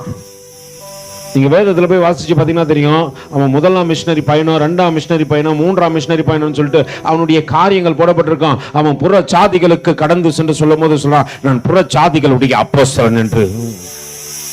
இன்னைக்கு நீ நானும் ரட்சிக்கப்படுறதுக்கு அப்படியாப்பட்ட தேவன் ஊழியக்காரர்களை நியமித்தபடினால்தான் நீங்கள் ரட்சிக்கப்பட்டான். ஆனா நம்மளுக்கு அந்த மனநிலை இல்லை. நான் இன்னொருத்தன் ரட்சிக்க பண்ண நினைக்கல, இன்னொருத்தன் தேவனை அறியணும்னு நினைக்கல. அப்படி இல்லாதபடிக்கு நான் என்னுடைய அழகை, என்னுடைய மேன்மையை, என்னுடைய காரியத்தை பார்ப்பேனா, கர்த்தர் இன்னைக்கு சொல்றாரு, உன்னிடத்துல இன்னொரு காரியத்தை வச்சு அவனை உயர்த்தி அவனை கொண்டு உன்னை நடத்துவேன், இல்லை உன்னை இல்லாதபடிக்கு செய்து விடுவேன். ஏன்னா அவன் வேலைப்பாடு அன்னைக்கு தெரியும். தேவ சமூகத்தில் நம்ம என்ன பண்ண முடியாது, ஆக்டிங்கா கொடுக்க முடியாது. நான் ரொம்ப பரிசுத்தன்னு காட்டிங்கன்னா கர்த்தர் நம்ம பரிசுத்தத்தை காட்டிடுவாரு. ஏன்னா வேலையானது வெளிப்படும் நாளானது அதை விளங்க பண்ணும் என்று வேதம் சொல்லுகிறது. நான் ஏதோ சும்மா உங்களை சொல்ல நினைக்காதீங்க. வெளிப்படுற ஒரு நாள் இருக்குது. நம்முடைய காரியங்களை அளவு பார்க்கிற ஒரு நாள் இருக்குது. நம்ம நாளுக்கு நாள் எந்த உயரத்தில் இருக்கிறோம் என்பதை பார்க்கத்தக்கதாக நாட்கள் வரப்போகின்றது என்பதை மறந்து விடாத. நான் உலகத்தை பார்த்து அவன் செயலியே, இவன் செயலியே, இவன் செயலியே, இவங்க செயலியே, அவங்க செயலியே, அக்கா செயல்படலையா, தம்பி செயல்படலையன்ட்டு அப்பெல்லாம் இருக்காத. கர்த்தர் என்ன பார்க்கிறான்னு அப்படி நினைச்ச ஒரு மனுஷன் தான் நோவா. நீங்க வேதத்துல பாக்குறீங்க இல்லைங்களா, அவன் ஆவிக்குரிய சத்தியத்தை, ஆவிக்குரிய வார்த்தைகளை பெற்றுக்கொண்டவன். வேதம் சொல்லுகிறது, எடுத்து வாசிப்போம். ஆதியாகமத்துக்கு எழுதின நிருபத்துல, என்னோட கூட திருப்பிக் கொள்ளுங்க. ஆதியாகமம் 6வது அதிகாரத்துல 8வது வசனத்துல அங்க வேதம் சொல்லுகிறதை கொஞ்சம் கவனித்து பாருங்க. நோவாவுக்கோ, ஏன் ஐயா நோவாவுக்கு மட்டும் கர்த்தருடைய கண்கள்ல கிருபை கிடைச்சதுன்னு யாருனாவது யோசனை பண்ணீங்களா? அன்னைக்கு நோவா கூட அநேகர் இருந்தாங்கன்னு சொல்லிட்டு வேதம் சொல்லுது. புரியலையா உங்களுக்கு?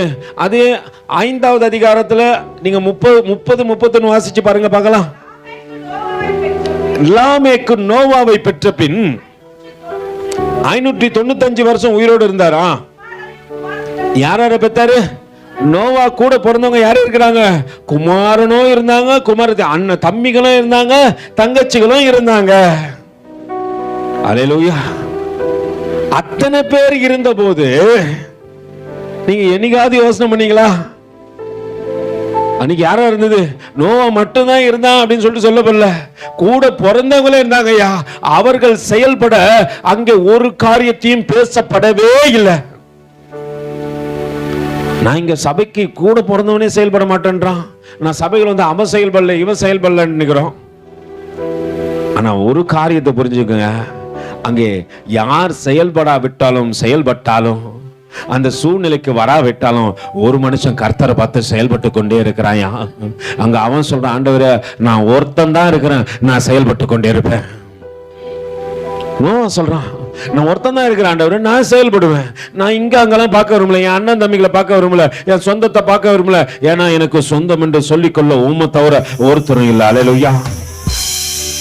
உன் தழும்புகளால் நான் சுகமானே, உன் வார்த்தையினால் மங்களனானே, மங்களனானே, மங்களனானே.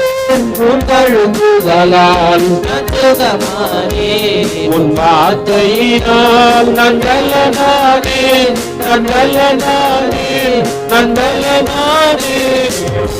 அங்கு அநேக ஜனங்கள் இருந்த போதிலும் ஆண்டவர் நோவாவை மட்டும்தான் பார்த்தாரு. வேதம் அங்க அழகா சொல்லுகிறது, நோவாவுக்கு கர்த்தருடைய கண்கள்ல கிருபை கிடைக்கிறதுக்கு காரணம் என்ன சொல்லுங்க? அங்க வேதம் அவனுக்கு முதல்ல சாட்சி கொடுக்கிறது. நோவா வம்ச வரலாறுன்னு போட்டு, நோவா தன் காலத்தில் இருந்தவர்களுக்குள்ளே, இது யார் சொல்லுறதுன்னு சொல்லுங்க? வேதமே அவனுக்கு சாட்சி கொடுக்குது. தன் காலத்தில் இருந்தவனுக்குள்ள நீதிமானோ. அப்போ அவன் மத்த யாரையும் பார்க்கல. பிரதர் நான் பார்ப்பேன், பிரதர் பக்கத்துல பக்கானுக்கிறனோ பார்ப்பேன். அவன் ஒழுகமா ஒரு நம்மளை மட்டும் கூப்பிட்டு என்ன பண்றாரு? அல்லேலூயா. ஃபர்ஸ்ட் பக்கத்துல கை வச்சு சொல்லுங்க, சிஸ்டர், பிரதர், உங்க ஒழுகத்தை ஆண்டவர் பார்க்கறாரு. பிரதர் நான் என் ஒழுகத்தை தான் பார்ப்பேன், நான் ஊரார் ஒழுகத்தெல்லாம் பார்க்க மாட்டேன். ஏன்னா நானே ஒழுக்க கேடு. என்னையே ஆண்டவரே ஏன் என்ன தெரிஞ்சு கொண்டீங்க? உலகத்திலேயே 1ஆம் நம்பர் ஒழுக்க கேடு யாருன்னு கேட்டீங்கன்னா நான் தான். இது சொல்றதுக்கு என்ன பண்ணுவோம்னா, நம்ம பெருமையை எடுத்து காட்டுவோம். நான் பாடுறதுல சிறந்தவன், ஆடுறதுல சிறந்தவன், துதிக்கிறதுல சிறந்தவன், ஆராதிக்கிறதுல. அல்லேலூயா. ஆனா என்னுடைய பாவத்தை எனக்கு கண்டித்து உணர்த்தினவர் என்ன ஆண்டவர் மட்டும்தானே. என்ன பரிசுத்த வாழ்க்கைக்குள்ள அழைத்து வரத்தக்கதாக எனக்கு நான் உணர்வேன். எந்த இடத்துல உணர்வடைவேன், எப்ப நான் உணர்த்தப்படலான்ட்டு என்னை நின்று நிதானித்து பார்த்து என்னுடைய காரியத்தை முழுவதுமாய் அறிந்தவர் என் ஆண்டவர் மட்டும்தான். அல்லேலூயா. அதனால தான் உணர்வடைஞ்சேன். அதனால தான் என் பாவம் என்னன்னு சொல்லிட்டு எனக்கு தெரியறதுக்கு ஆண்டவர் பல காலமா காத்து கொண்டே இருந்தாரு. என் பாவத்தை எனக்கு கண்டித்து உணர்த்தத்தக்கதாக நாட்கள் வரும்போது என்னோடு கூட இருந்தவங்க என்ன பண்ணிருக்கலாம் தெரியுமா? என்ன பார்த்துடும், ஐயோ இவங்க ரொம்ப முக்கியம், இவங்க ரொம்ப அதுல முக்கியம், இதுல முக்கியம், இதுல சிறந்தவங்க, இவங்க வயசா அப்படிலாம் பார்க்கல. என் ஆண்டவர், எப்பா நீ பாவம் செய்யறடா, அந்த பாவத்தை விட்டு மனம் திரும்பிட்டு என் இருதயத்துல ஆணி அடித்தது, ஆணி கடாவினதை போல ஆண்டவர் சொன்னபடியினாலே என் பாவம் என்ன என்று எனக்கு தெரிஞ்சது. அல்லேலூயா. நம்ம யாரும் பாவம் செய்யல பிரதர், அதனால தான் நம்ம வாயில அல்லேலூயாவே வர மாட்டேங்குது. பாவத்திலே பிரதான பாவி பவுல் அப்போஸ்தலன் கேட்டா சொல்ற, நான் தான் இல்ல பவுலே நான் தான் பிரதான பாவி, நான் தான் பிரதான பாவி. அல்லேலூயா. நீங்க பாக்குறீங்க என்ன நான் எங்க ஆயா கூட பேசுற மாதிரி அவர் ஏதோ தலையை தூக்கி மேல நின்று பாக்குறாரு. பவுல் மேல இருக்கிறாரு. அல்லேலூயா. நம்ம ஆயா செத்துட்டாலே என்ன பண்ணுவோம்? ஆயா நீ மேலதாங்க இருந்து எனக்கு தெரியும் சும்மா இருக்கிற ஆயா ஆவி விட்டு வேற ஆவி வந்துடும். அல்லேலூயா. ஒரு அம்மாக்கு பேய் பிடிச்சிச்சுன்னு சொல்லிட்டு சபை கொண்டு வந்து வச்சுக்கிறாங்க. அது வந்தாலும் அப்படின்னு தான், அது வந்தாலே அப்படியே பரட்டு தான், அப்படியே அப்படின்னு தான். கேட்டா மேரி அம்மா ஆவி பிடிச்சிச்சுட்டாங்களாம். நாங்கள் அடக்காராதனை பண்ணது மேரி அம்மாவுக்கு தான். இப்போ யார் பிடிச்சது? மேரி அம்மா பிடிச்சிட்டாங்க. மேரி அம்மா நல்லா ஞானசானம் எடுத்த மேரி அம்மா. அது இப்போ பிடிச்சது யாரு? இல்லை அப்படின்ட்டு இன்னொரு பேர் சொன்னாங்க. எனக்கு சாக்காயிடுச்சு. சீலாக்கா பிடிச்சிட்டாங்க. ஐயோ நம்ம சீலா வரைக்கும் அங்கே தெரிஞ்சுட்டுக்குது. அங்கே சொன்ன காரியம் சீலாக்கா பிடிச்சிட்டாங்க. அப்புறம் மேரி அம்மா மேலே வந்துட்டாங்களாம். நான் கேட்டேன், ஐயா எனக்கு மேரி அம்மா யாருன்னு தெரியுது. ஐயா நம்ம 2 பேரும் சேர்ந்து அடக்காரத்தனை பண்ணுமே, அவங்க தான் ஐயா மேரி அம்மா. இப்ப யாரு பிடிச்சது? சபைக்கே ஒரு அம்மா வருது கிடையாது. சபையை பார்த்தாலே வேலை குது பொறுத்து. இப்போ உங்களெல்லாம் வேலை குது, எங்களெல்லாம் வேலை வெட்டி இல்லாம சுத்தினுக்கிறோம். அல்லேலூயா. நீங்க மண்ணுல சேர்க்கிறீங்க, நாங்க விண்ணுல சேர்க்கிறோம், அவ்வளவுதான் வித்தியாசம். மண்ணுல சேர்க்கறது எதையும் எடுத்துன்னு போக முடியாது. ஆனா விண்ணுல சேர்க்கிற எல்லாத்தையும் நாங்கள் அனுபவித்து சொந்தம் கொண்டாடி ஒரு நாள் எங்கள் தேவனோடு கூட இருக்கும் பொழுது சேர்த்த பொக்கிஷங்களின் அளவு என்னன்னு எங்களுக்கு தெரியும். அல்லேலூயா. அதனால அழிந்து போகின்ற காரியத்துல நாங்க அழிந்து போற காரியத்தை சேர்க்கிறது இல்ல. இருக்கிற வரைக்கும் ராஜா தான். இறுதி சடங்கையா அவர் பண்றாரு எனக்கு தெரியும். அல்லேலூயா. நான் இவங்க பண்ணுவாங்க அவங்க பண்ணுவாங்கலாம் காத்துல. கர்த்தர் யாரையோ ஒருத்தர் கொண்டு பண்ணுவாரு, அது யாருன்னு தெரியாது. எங்க அப்பா என்கிட்ட சவால் விட்டாரு. பாருடா என் சாவெல்லாம் நீ எல்லாம் எடுக்க மாட்டேடா. எங்க அப்பா என்ன சொன்னாரு?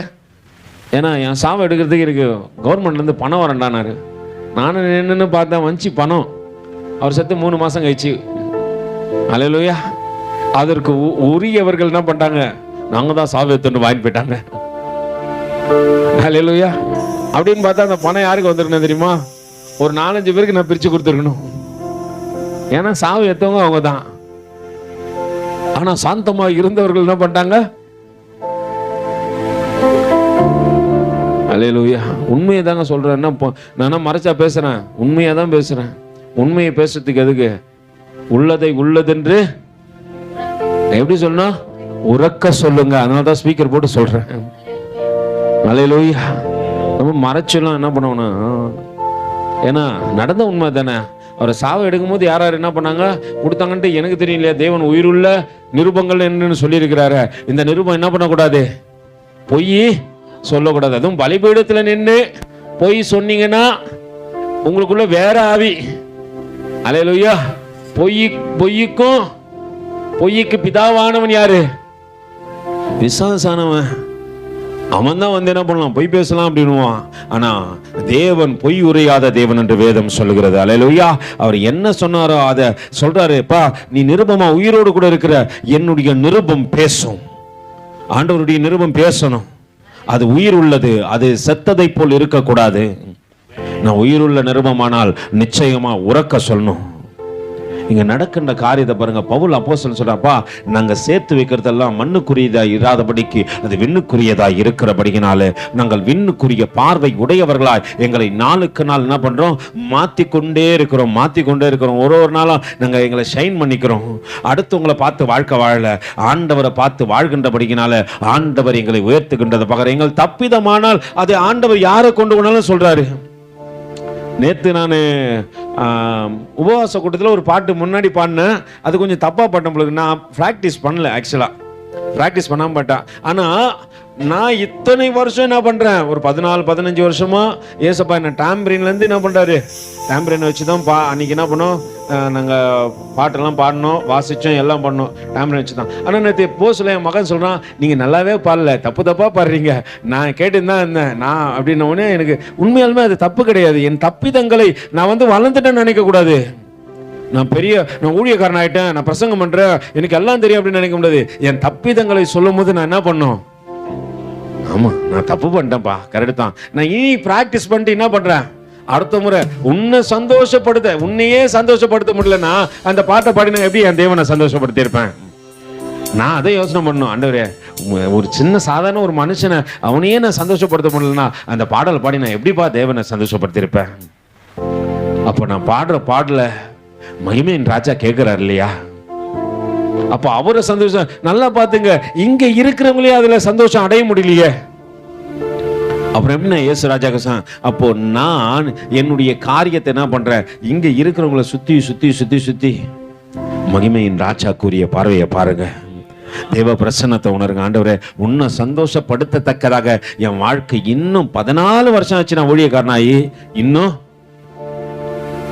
அல்லேலூயா என்ன அவளை இன்னும் மாறத்தக்கதாக இன்னும் ஒப்பு கொடுக்கணும் ஆண்டவரே, இன்னும் சரண்டர் பண்ண ஆண்டவரே. இன்னும் ஒருவேளை இங்க இருக்கிற ஜனங்களும் திருப்தி அடையணும், பரலோகத்துல கேட்டுக்கொண்டு இருக்கிற எல்லா காரியங்களும் திருப்தி அடையத்தக்கதாக என்னுடைய காரியங்கள் மாறணும்னு சொல்லிட்டு நான் என்னை மாற்றிக்கொள்ளத்தக்கதாக பார்ப்பேனா, அதை விட்டுட்டு இவரு ஒழுங்கா பாடுறாரு, இவரு ஒழுங்கா பாடுறாரு, இந்தம்மா ஒழுங்கா பாடுது, இது ரொம்ப ஒழுங்கம் அப்படின்னு சொல்லிட்டு நான் எப்படி பார்த்துருந்தேன்னா நான் வாழ்க்கையில் என்ன பண்ண மாட்டேன், என்னுடைய பெஸ்ட்டை தேவனுக்கு கொடுக்கிற இடத்துக்கு நான் போகவே மாட்டேன். ஒரு காரியத்தை புரிஞ்சுக்கொள்ளும், நான் ஒருத்தரையும் பார்க்க கூடாது ஆண்டவரே, நான் ஒன்னும் பார்க்கணும். அங்கே நோவா அதை தான் செஞ்சான். தன் காலத்திலே நோவா தன் காலத்திலே இருந்தவருக்குள்ளே நீதிமானும் உத்தமனுமா இருக்க அவன் ஒரு காரியத்தை செஞ்சான், ஒருத்தரையும் பார்க்கலப்பா, எல்லாம் கெட்டு சீரழிஞ்சு போனாங்க. ஏன்னா ஆண்டவர் அங்க சொல்லுவாரப்பா, லோத்துவின் நாட்களிலே நடந்ததை போல நோவாவின் காலத்தில் நடந்ததை போலனா அங்கே வித்தியாசமான காரியங்கள் இருந்தது. தேவ பிள்ளைகள், தேவனால் தான் பிறப்பிக்கப்பட்ட அவர்கள் தேவனை தேடக்கூடாதபடிக்கு நாளுக்கு நாள் தங்களை என்ன பண்ணிட்டாங்க, பாவத்திலே விழத்தக்கதாக காரியத்தை செய்தார்கள்.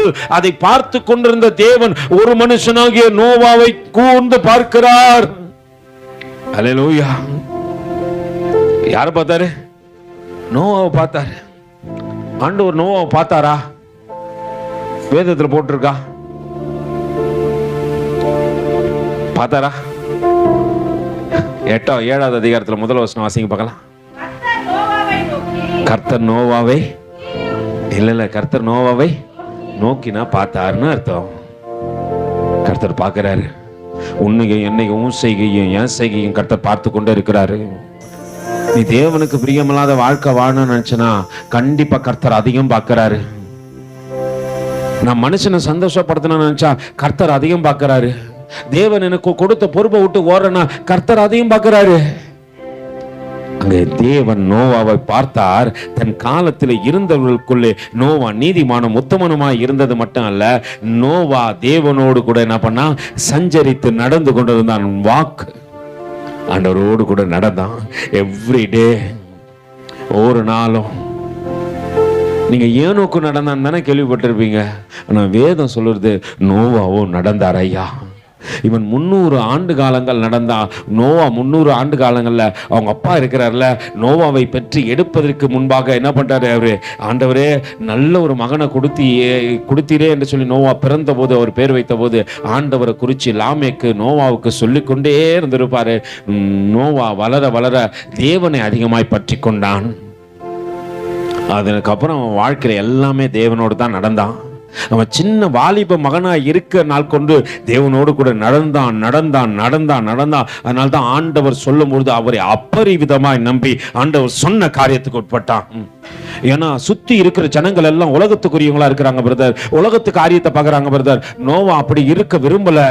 நோவாக்கெல்லாம் ஒரு காரியம் தெரியும், நான் தேவனுக்கு பிரியமா இருந்து செயல்பட வேண்டும் என்பதை நோவா அங்கே உணர்ந்தான்.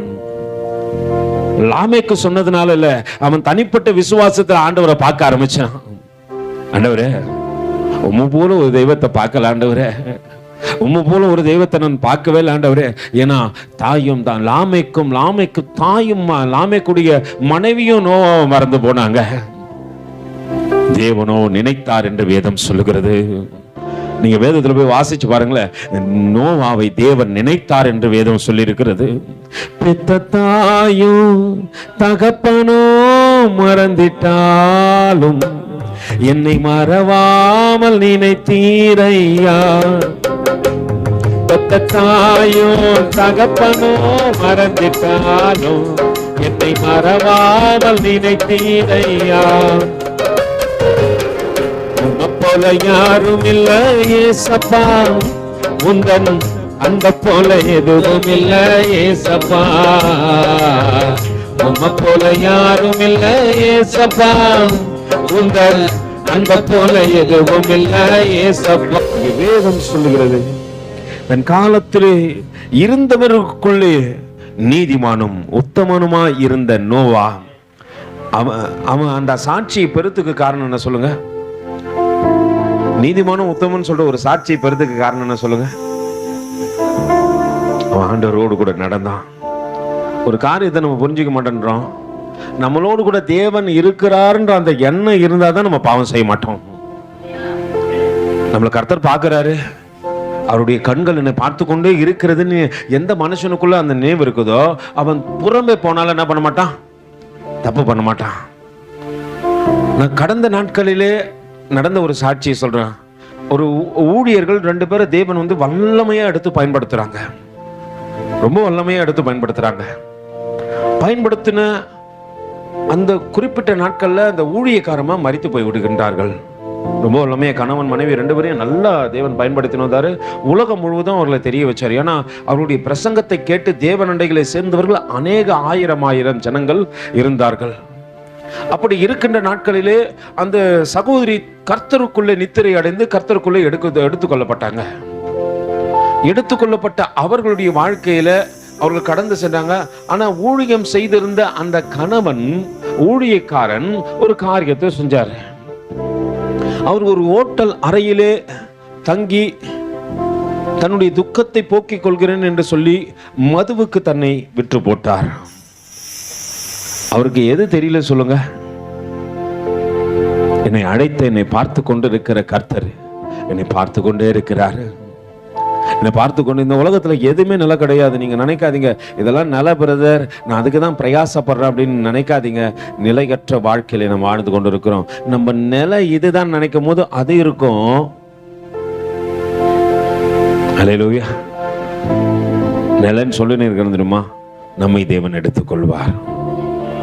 நீங்க நினைக்காதீங்க இது நிரந்தரம் அப்படின்னு நினைச்சுனே அது மேல உங்க அன்பை வைக்காதீங்க. அது உண்மை அல்ல, அது மாயையே. சாலமோன் ராஜாவை கேட்டா சொல்லுவாரு, நான் சூரியனுக்கு கீழாக பார்க்கிற எல்லாம் மாய. ஒரு மனைவி 2 மனைவி இல்ல, 700 மனைவி உடைய அவர் 300 மறுமனையாட்டியை பார்த்து அவர் சொல்றாரு, எல்லாம் மாயதான் பிரதர். அவர்கள் என் இருதயத்தை திருப்பி தேவனோடு கூட இருக்கக்கூடாதபடிக்கு வழியை உண்டாக்கினார்கள். பாகலுக்கு கோயில்களை கட்ட செய்தார்கள். என் பரிசுத்தத்தை கெடுத்து போட்டாங்க. எனக்கு நாணத்தை அவமாக்கினார்கள். என்னை தேவனுக்கு பிரியமில்லாத மனுஷனாய் மாற்றி போடத்தக்கதாக தங்களுடைய அன்பை காண்பிக்கிறேன் என்று சொல்லி என்னை தேவனை விட்டு தூரப்படுத்தினார்கள். அதனால அவன் சொல்றான், தேவனிடத்துல ஞானம் பெற்றவன் சொல்றான், சூரியனுக்கு கீழாக நான் பார்க்கிற எல்லாமே மாயதான். என் கண்ணுக்கு இனிமையா தோணுதுன்னு சொல்லிட்டு நான் பார்க்கிறேன் தெரியுமா, அது எல்லாமே மாயதான். இங்கே நோவா தன் காலத்துல இருந்தவர்களுக்குள்ள நீதிமானும் உத்தமமா இருப்பதற்கு ஒரே ஒரு காரணம் இருந்துச்சு. அவன் தேவனோடு கூட சஞ்சரித்து நடந்து கொண்டே இருக்கிறான். ஆண்டவரே நீ என் கூட வந்தனே ஆண்டவரே, நான் எந்த இடத்துலையும் இடற மாட்டேன். நீ என் கூடிய இருப்பாயானால் எதையும் நான் பெருசா நினைக்க மாட்டேன் ஆண்டவரே. பொன்னையோ பொக்கிஷத்தையோ மனுஷனையோ மனுஷையோ என்னை சார்ந்தவர்களையோ என்னை சுற்றி இருக்கிறவர்களோ என்னை நேசிக்கிறவர்களோ நான் பெருசா நினைக்க மாட்டேன் ஆண்டவரே. எனக்கு நல்லா தெரியும் மகிமையின் ராஜா ஒருத்தர் இருக்கிறாரு. அவரை தவிர இந்த உலகத்துல உயர்ந்தவர்கள் ஒருத்தர் இல்லை. உங்க அன்பெல்லாம் மனுஷன் மேல வச்சு அவமாக்காதீங்க. அதுக்குண்டு மனுஷனை நேசிக்க கூடாதுன்னு சொல்ல, நேசிக்கிறதுக்கு ஒரு அளவு உண்டு. ஆண்டவர் மேல வைக்கிற அன்பெல்லாம் எங்க தெரியுமா வைப்போம்? சில நேரத்துல நம்ம அன்பை எப்படி நம்ம அளவிடுவாங்க, சிலரோடு கூட சண்டை போட்டா சபைக்கு வர மாட்டோம். சிலரோடு கூட என்ன பண்ண, ஒரு அக்கா ஒரு சபைக்கு வரல, அந்த ஊழியக்காரர் கேட்கிறாரா, ஏமா ஏன் சபைக்கு வரல? என் புள்ள கூட சண்டைப்பா. யாரு கூட? இப்ப கர்த்தரை காட்டிலும் அவங்க புள்ள அவருக்கு எப்படி இருக்கிறாங்க? அல்லேலூயா. நல்லா புரிந்து கொள்ளுங்க.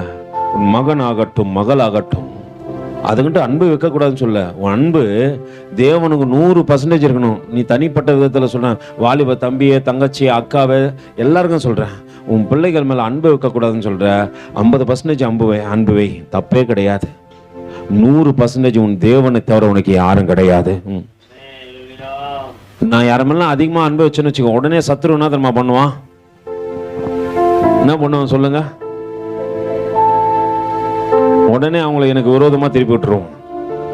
இப்போ நான் என்ன பண்ணக்கூடாது? என் அன்பெல்லாம் அவன் முட்டக்கூடாத ஒரே இடம் எது சொல்லுங்க? அங்கதான் போய் அவனால என்ன பண்ண முடியாது. அப்போ நான் என் அன்பை யார் மேலே அதிகமாக வைக்கணும்? அதே மாதிரி அவர் மட்டும்தான் நிரந்தரம். எல்லாம் சீசனு. நானும் இருந்தாலும் சீசன் தான். பாஸ்டமாக்கு நான் என்ன பண்ணலாம்? ஒரு குறிப்பிட்ட காலம் வரைக்கும் எல்லாத்தையும் செய்யலாம். ஒரு நாள் நான் கடந்து போயிடுவேன். அப்போ என்ன பண்ண முடியாது? அவர் இருந்து தான் ஆகணும் அப்படின்னு சொல்லிட்டு என்ன பண்ண முடியாது. இந்த ஊர்லாம் கதை சொல்லுவாங்க, கேட்டுக்கிறீங்களா? ஒரு அம்மா என்ன பண்ணிச்சா, போயிட்டு அவங்க வீட்டுக்காரர் உயிரை, அல்லேலூயா. இப்போ எத்தனை பேர் அந்த மாதிரி இருக்கிறீங்க? வீட்டுக்காரர் ஐயோப்பா போனா சரி சந்தோஷம், என் உயிரத்து தொலைறான் பாரு.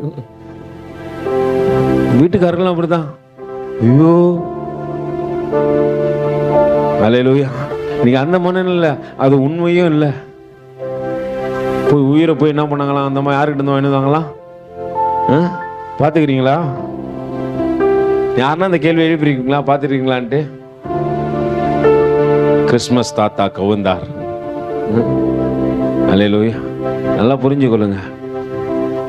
இங்க இன்னைக்கு யாரும் நிலை கிடையாது. நிலை இல்லாத வாழ்க்கையில நம்ம என்ன பண்றோம்? இன்னைக்கு நிரந்தரம், இவங்க நிரந்தரம், அவங்க நிரந்தரம் நினைக்கிறோம். அந்த காரியத்தை விட்டுருங்க. அங்கே நோவா தேவனோடு கூட சஞ்சரித்தாராம். அவன் ஒவ்வொரு நாளும் தேவனோடு கூட நடக்க பழகி கொண்டான். தேவனை நேசிக்க ஆரம்பிச்சான். தேவனோடு கூட பேசினான். அங்க இருக்கிற ஜனங்கள்லாம் பார்க்கல, எல்லாம் அசுத்தம் நிறைந்தவர்களா இருந்தாங்க. எல்லாம் பாவத்துல இருந்தாங்க. எல்லாம் அவன் இஷ்டத்துக்கு வாழ்க்கை வாழ்ந்தான். ஒருத்தன் ரஜினி மாதிரி இருக்கலாம், ஒருத்தன் கமல மாதிரி இருக்கலாம், ஒருத்தன் அவனை மாதிரி இருக்கான், ஒருத்தன் இவனை மாதிரி இருக்கலாம், ஒருத்தன் இன்னும் எம்ஜிஆராவே இருக்கலாம். அல்லேலூயா. ஒருத்தன் செத்து போன சிவாஜி மாதிரி இப்படி நடந்துருக்கிறான், இன்னும் கூட நடக்கிறான். அல்லேலூயா. அவன் வாழ்க்கைலாம் அப்படியே போச்சு. நம்ம இன்னும் யார மாதிரி இருக்க நினைக்கவே இல்லை. உயிரற்ற சடங்களை போல வாழ்கின்றமே தவிர உயிருள்ள தேவனை போல நம்ம மாற நினைக்கவே இல்லை. அவன் சஞ்சரித்து கொண்டிருக்கும் போது ஒரு காரியத்தை புரிஞ்சுக்கணும். ஆண்டவரே, நான் உன்னோடு கூட சஞ்சரிக்கணும். ஆண்டவரே, உம்மோடு கூட பேசணும். ஆண்டவரே, உம்மோடு கூட செலவிடுகின்ற ஒவ்வொரு நிமிஷமும் எனக்கு வீணா போகாத. ஆண்டவரே, தேவ சமூகத்தில் நீங்க இன்னைக்கு செலவிடுறீங்க தெரியுமா? இந்த நேரம் வீணா போகாது. இந்த நேரத்தை நீ வேற எங்கன்னா குத்து பாரு. அவன் எல்லாத்தையும் செஞ்சு முடிச்சுட்டு என்ன தெரியுமா? என்னடா செஞ்சீங்க? என்ன வேலை செஞ்சீங்க? நீங்க வேலையா செய்றீங்க? நேரம் வேற யாரும் இருந்தா அப்படியே எல்லாத்தையும் என்ன பண்ணிருப்பாரு? முடிச்சு பேக் பண்ணி தாய்லாண்டுக்கு அனுப்பிச்சிருப்பாரு அப்படின்னு சொல்லுவாங்க. நீ போய் பார்த்ததும் வீணா விருதா தான். நம்ம அடுத்த வாரம் நோவா எந்த அளவுக்கு தேவனுக்காக செயல்பட்டார் என்ற காரியத்தை பார்ப்போம். ஆனா இப்போ தேவ சமூகத்துல எல்லாம் ஒப்பு கொடுத்து எழுந்து நிற்போம். ஆண்டவர்கிட்ட சொல்லுவோம், ஆண்டவரே, உம்மோடு சஞ்சரிக்கத்தக்கதாக ஒரு ஆவியை இதை ஊற்றுங்க. ஆண்டவரே, இதுதான் நம்ம வருடத்துல முதல் பரிசுத்த ஓய்வு நாள். இந்த பரிசுத்த ஓய்வு நாள்லயாவது போன வருஷம்தான் நான் எப்படியோ வாழ்க்கை வாழ்ந்தேன், எப்படியோ இருந்தேன், எப்படியோ வீணா போனேன். இந்த வருஷம் ஆச்சு நினைச்சோமா? ஆண்டவரே, முதல் ஓய்வு நாள் ஆண்டவரே, நான் முன்னாடி போய் நின்னுறேன். இப்போ ஒப்பு கொடுக்க போறோம் ஆண்டவர்கிட்ட. ஆண்டவரே, சஞ்சரிக்காத அன்பு மனுஷன் மேல வச்சபடினால்தான் ஆண்டவரே, ஏன்னா உன்னை தேடக்கூடாதபடிக்கு பிந்தி பிந்தி வந்தேன். பிந்தி பிந்தி வர்றதுக்கு காரணம் என்ன தெரியுமா? நீ மனுஷனை அதிகமா நேசிக்கிற. அது நிலை இல்லை, அது நிலை இல்லை. மகனே மகளே, அது நிலை இல்லை. அக்கா, அது நிலை இல்லை. நிலை இல்லாத காரியத்தை நீ செய்யாத. இது முதல் பரிசுத்த ஓய்வு நாள். உன்னை ஆசீர்வதிக்கத்தக்கதாக கர்த்தர் உனக்கு முன்னாடி இங்க வந்துட்டார். காலையில தேவ பிரசன்னத்தை உணர். ஆண்டவர்கிட்ட சொல்ல, ஆண்டவரே,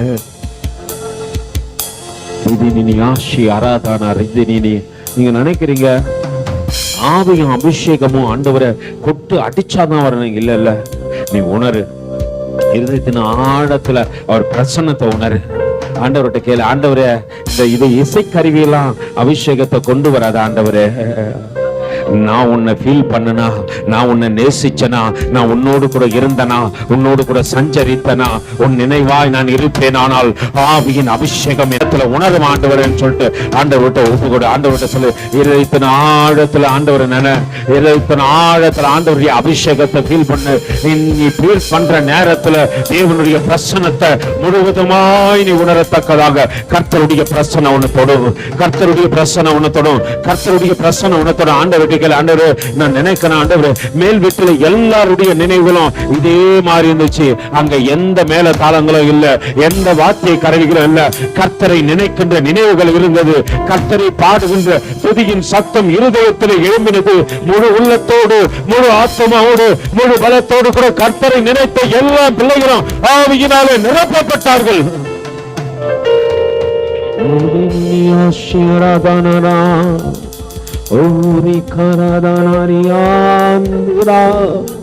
ஆண்டவர்கிட்ட சொல்ல, ஆண்டவரே நீ கொடுக்குற அந்த பாஷையை நான் பேசுறேன் ஆண்டவரே. ஆண்டவர்கிட்ட அந்நிய பாஷையில பேச பழகு.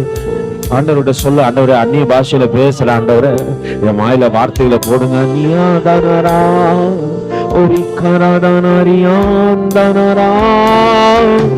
ஒரு ஆஷியாலாதானரி தினியா ஒரு அகாலாதானரி தினியா ஷியாரா. உன் வாயில ஒரு வார்த்தையை தான் தேவன் போடுவாரு. அந்த வார்த்தை மறுபடியும் சொல்லிட்டாரு. Oridinia Shiaradanara Ridinia Ora Karadunia Shiaradanara Midinia Shiaradanara Ora Karadanurudiniya Dana Nia Shiaradanara Ora Karadunia Shiaradana Ora Karadanania Shiaradanara ஒரு தினியாந்தனா ஒரு அக்கராதனருதினியா. ஆண்டவருடைய ஆண்டவருடைய ஆண்டவரே அந்த வார்த்தையை நாவலை போடுங்க ஆண்டவரே. ஆண்டவருடைய வாயில திறந்து கேளு.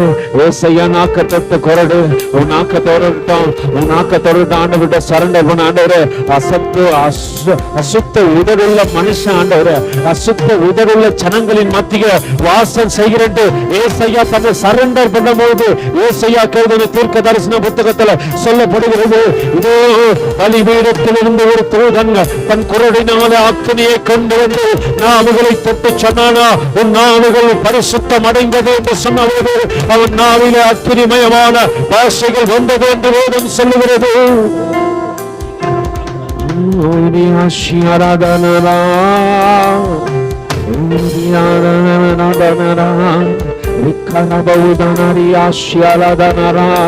ஆண்டவரே சொல்லு, உலகத்தின் பாடல்கள் என் வாயில வந்தபடினால பரிசுத்தமான வார்த்தை வர மாட்டேன் ஆண்டவரே. அசுத்த பேச்சு என் வாயில வந்ததுனால பரிசுத்தமான வார்த்தை வர மாட்டேன் ஆண்டவரே. ஞான ஸ்நானம் ஏத்துட்டேன், அபிஷேகம் பெற்றுக்கொள்ளத்தக்கதாக தகுதி இல்லாத மனுஷனா இருக்கிற ஆண்டவரே, என்னை தகுதிப்படுத்துங்கன்னு கேளு. என்னை தகுதிப்படுத்துங்க. உன்னோடு சஞ்சரிக்கிற அந்த நாட்கள் மிகுதியாக வேண்டுமானால் உன்னோடு கூட பேசணும் ஆண்டவரே. நீ இருப்பது எனக்கு தெரியும் ஆண்டவரே. என் கண்கள் பரிசுத்தம் அடையட்டும், என் நாவு பரிசுத்தம் அடையட்டும். பல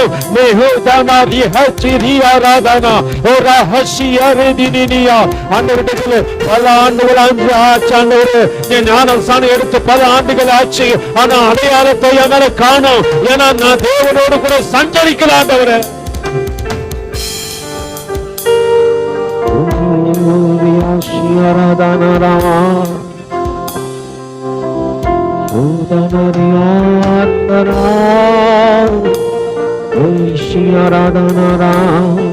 பேசு, ஆண்டவருக்கு கொடுக்கிறத வாசை பேசு.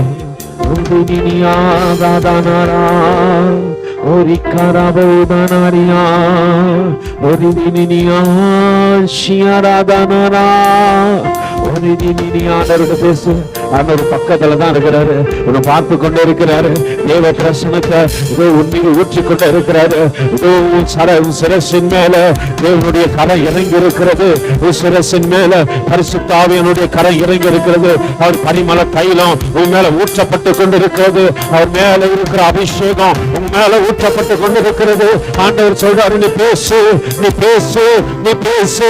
உன் ஆவை தொடுவேன், உன் ஆவை தொடுவேன், உன் ஆவை தொடுவேன், உன் ஆவை தொடுவேன், உன் ஆவை தொடுவேன். ஆண்டவர் சொல்றாரு, நீ ஆஷியாலாதானாரியா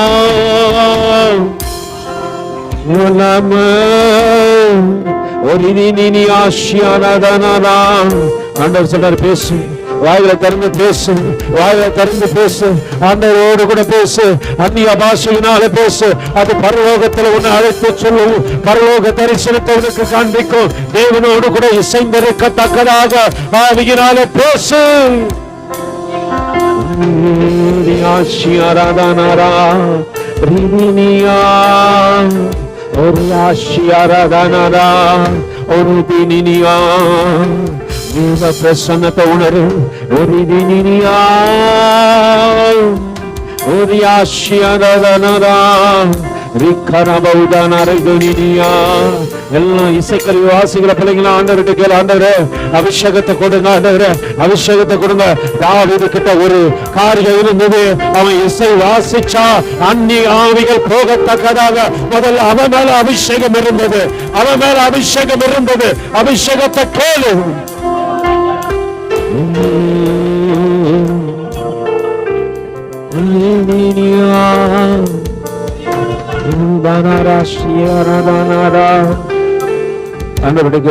முகத்தடி முறிக்கணும் ஆண்டவரே, என் கட்டுக்கள் தெரிப்பட வேண்டுமானால் அக்னி அபிஷேகமே மேல ஊற்றப்பட வேண்டும், அக்னி அபிஷேகம் மேல ஊற்றப்பட வேண்டும். கொஞ்ச நேரம் தேவனிடத்துல நேரத்தை ஒதுக்கு, நேரத்தை கூட ஆண்டவரே சொல்லு, ஆண்டவரே என்ன தொடுங்க, ஆண்டவரே இருதயத்துல புதிய வார்த்தைகள் ஊற்றப்படட்டும், இருதயத்தின் நிறைவு வாய் பேச என்று வேதம் சொல்லுகிறது. இருதயத்தின் நிறைவு 24 கேளு, பல பாஷைகளை பேசத்தக்கதாக பரிசுத்தனுக்குள்ள கடந்து வரட்டும் கேளு.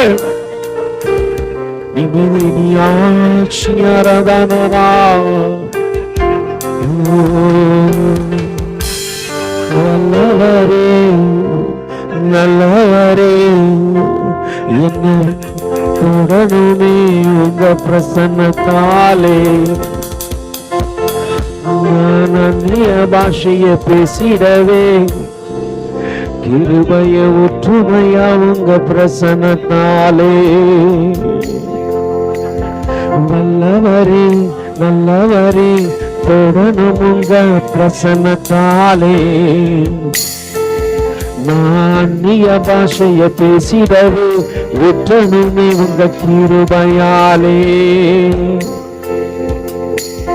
புதிய பாஷைகள் பேசிட கிருபை, புதிய பாஷைகள் பேசிட கிருபை, நினைத்து அபிஷேகம் என்னையுமே நிரப்பணுமே, நினைத்து அபிஷேகம் என்னையுமே நிரப்பணுமே. வல்லவரே நல்லவரே கிருபை, வல்லவரே நல்லவரே கிருபை. நன்றி செலுத்துகின்ற ஆண்டவர், நன்றி செலுத்துகின்ற ஆண்டவர், நான் உங்களை கட்டவிழ்த்ததற்காக ஆண்டவர் ஒரு சில ஜனங்களையாவது தேவன் பக்கத்துல திரும்ப செய்தீரேன். நீ உலகத்தை பார்க்கிற வரைக்கும் தேவனை பார்க்க மாட்டார், உலகத்தை பார்க்கிற வரைக்கும் தேவனை பார்க்க மாட்டார். உலகம் அழகு பணம் உன் கண்ணுக்கு மேன்மையா தருதா? கர்த்தர் சொல்றாரு, நீ என்னைக்கு தேவனை காட்டிலும் பணத்தை பெருசா பார்க்கிறியோ, பிரதான அப்போஸ்தலன் எழும்பி சொல்லுவான், பிரதான அப்போஸ்தலன் எழும்பி சொல்லுவான். அந்த வார்த்தையை நான் சொல்ல விரும்பல. ஆண்டவருடைய சொல்ல, ஆண்டவரே இன்னும் பார்க்கத்தக்கதாக ஆவியை கொடுங்க, அபிஷேகத்தை கொடுங்க. இந்நாள் எங்களை தாழ்த்து கொண்டும் தரை மட்டுமாய் தேவன் எங்களோடு கூட இடைப்பட்ட கிருபைகளுக்காக நன்றி ராஜா. நல்லவரே வல்லவரே உங்க பிரசன்னம் தாங்க ஆண்டவரேன்னு கேளு. நல்லவரே வல்லவரே உங்க பிரசன்னம் தாங்க ஆண்டவரே, நான் அந்நிய பாஷைகள் பேசிட்டு உங்க கிருபை தாருன்னு கேளு. நன்றி செலுத்துகிறேன் ஆண்டவரே. நம்ம என் கரப்பிலை தாழ்த்து கொண்டு தொடர்ந்து எங்களோடு கூட இடைப்படுங்க. ஒவ்வொரு நாளும் உங்களோடு கூட சஞ்சரிக்கத்தக்கதாக நாட்களை எங்க வாழ்க்கையில நியமித்து விடுங்க. இது மகிமையின் ஆண்டு ஆண்டவரே, தேவனுடைய மகிமையை நான் முழுசா பார்க்கத்தக்கதாக என்னை அர்ப்பணிப்பேன்னு சொல்ற பிள்ளைகள் அந்த அர்ப்பணத்தோடு கூட இங்கிருந்து கடந்து செல்லத்தக்கதாக தேவ பரிசுத்த ஆளுகை செய்யட்டும். மீட்பர் இரட்சகருமாகிய இயேசுவின் இனிய நாமத்தில் ஜெபங்களும் உங்கள் ஜீவனுள்ள நல்ல பிதாவே. எல்லாம் பரிசுத்த நேர கைகளை உயர்த்தி பரிசுத்த ஆவியானவரிடத்துல ஒப்பு கொடுத்து முழு இருதயத்தோடு முழு ஆத்மாவோடு முழு பலத்தோடு கூட ஆவியின் நிறைவோடு கூட ஆண்டவர் பார்த்து சொல்லுவோமா, என் ஆத்துமாவே கர்த்தரை ஸ்தோத்தரி, என் முழுமே பரிசுத்த நாமத்தை ஸ்தோத்தரி, என் ஆத்துமாவே கர்த்தரை ஸ்தோத்தரி, கர்த்தர் செய்த சகல உபகாரணங்களையும் மறவாதே. ஆமென். ஆசீர்வாதத்தை பெற்றுக்கொள்ளும் கர்த்தராகிய இயேசு கிறிஸ்துவின் கிருபையும் பிதாவாகிய தேவனுடைய அன்பும் பரிசுத்த ஆவியானுடைய அன்பின் ஐக்கியமும் வழிநடத்தலும் துணையும் பாதுகாப்பும் சமாதானமும் இப்பொழுதும் எப்பொழுதும் சதா காலங்களில் நம்மோடும் அநேக பரிசுத்தவான்களோடு கூட இருப்பதாக. ஆமென். அல்லேலூயா அல்லேலூயா அல்லேலூயா ஆமென். Thank you. God bless you.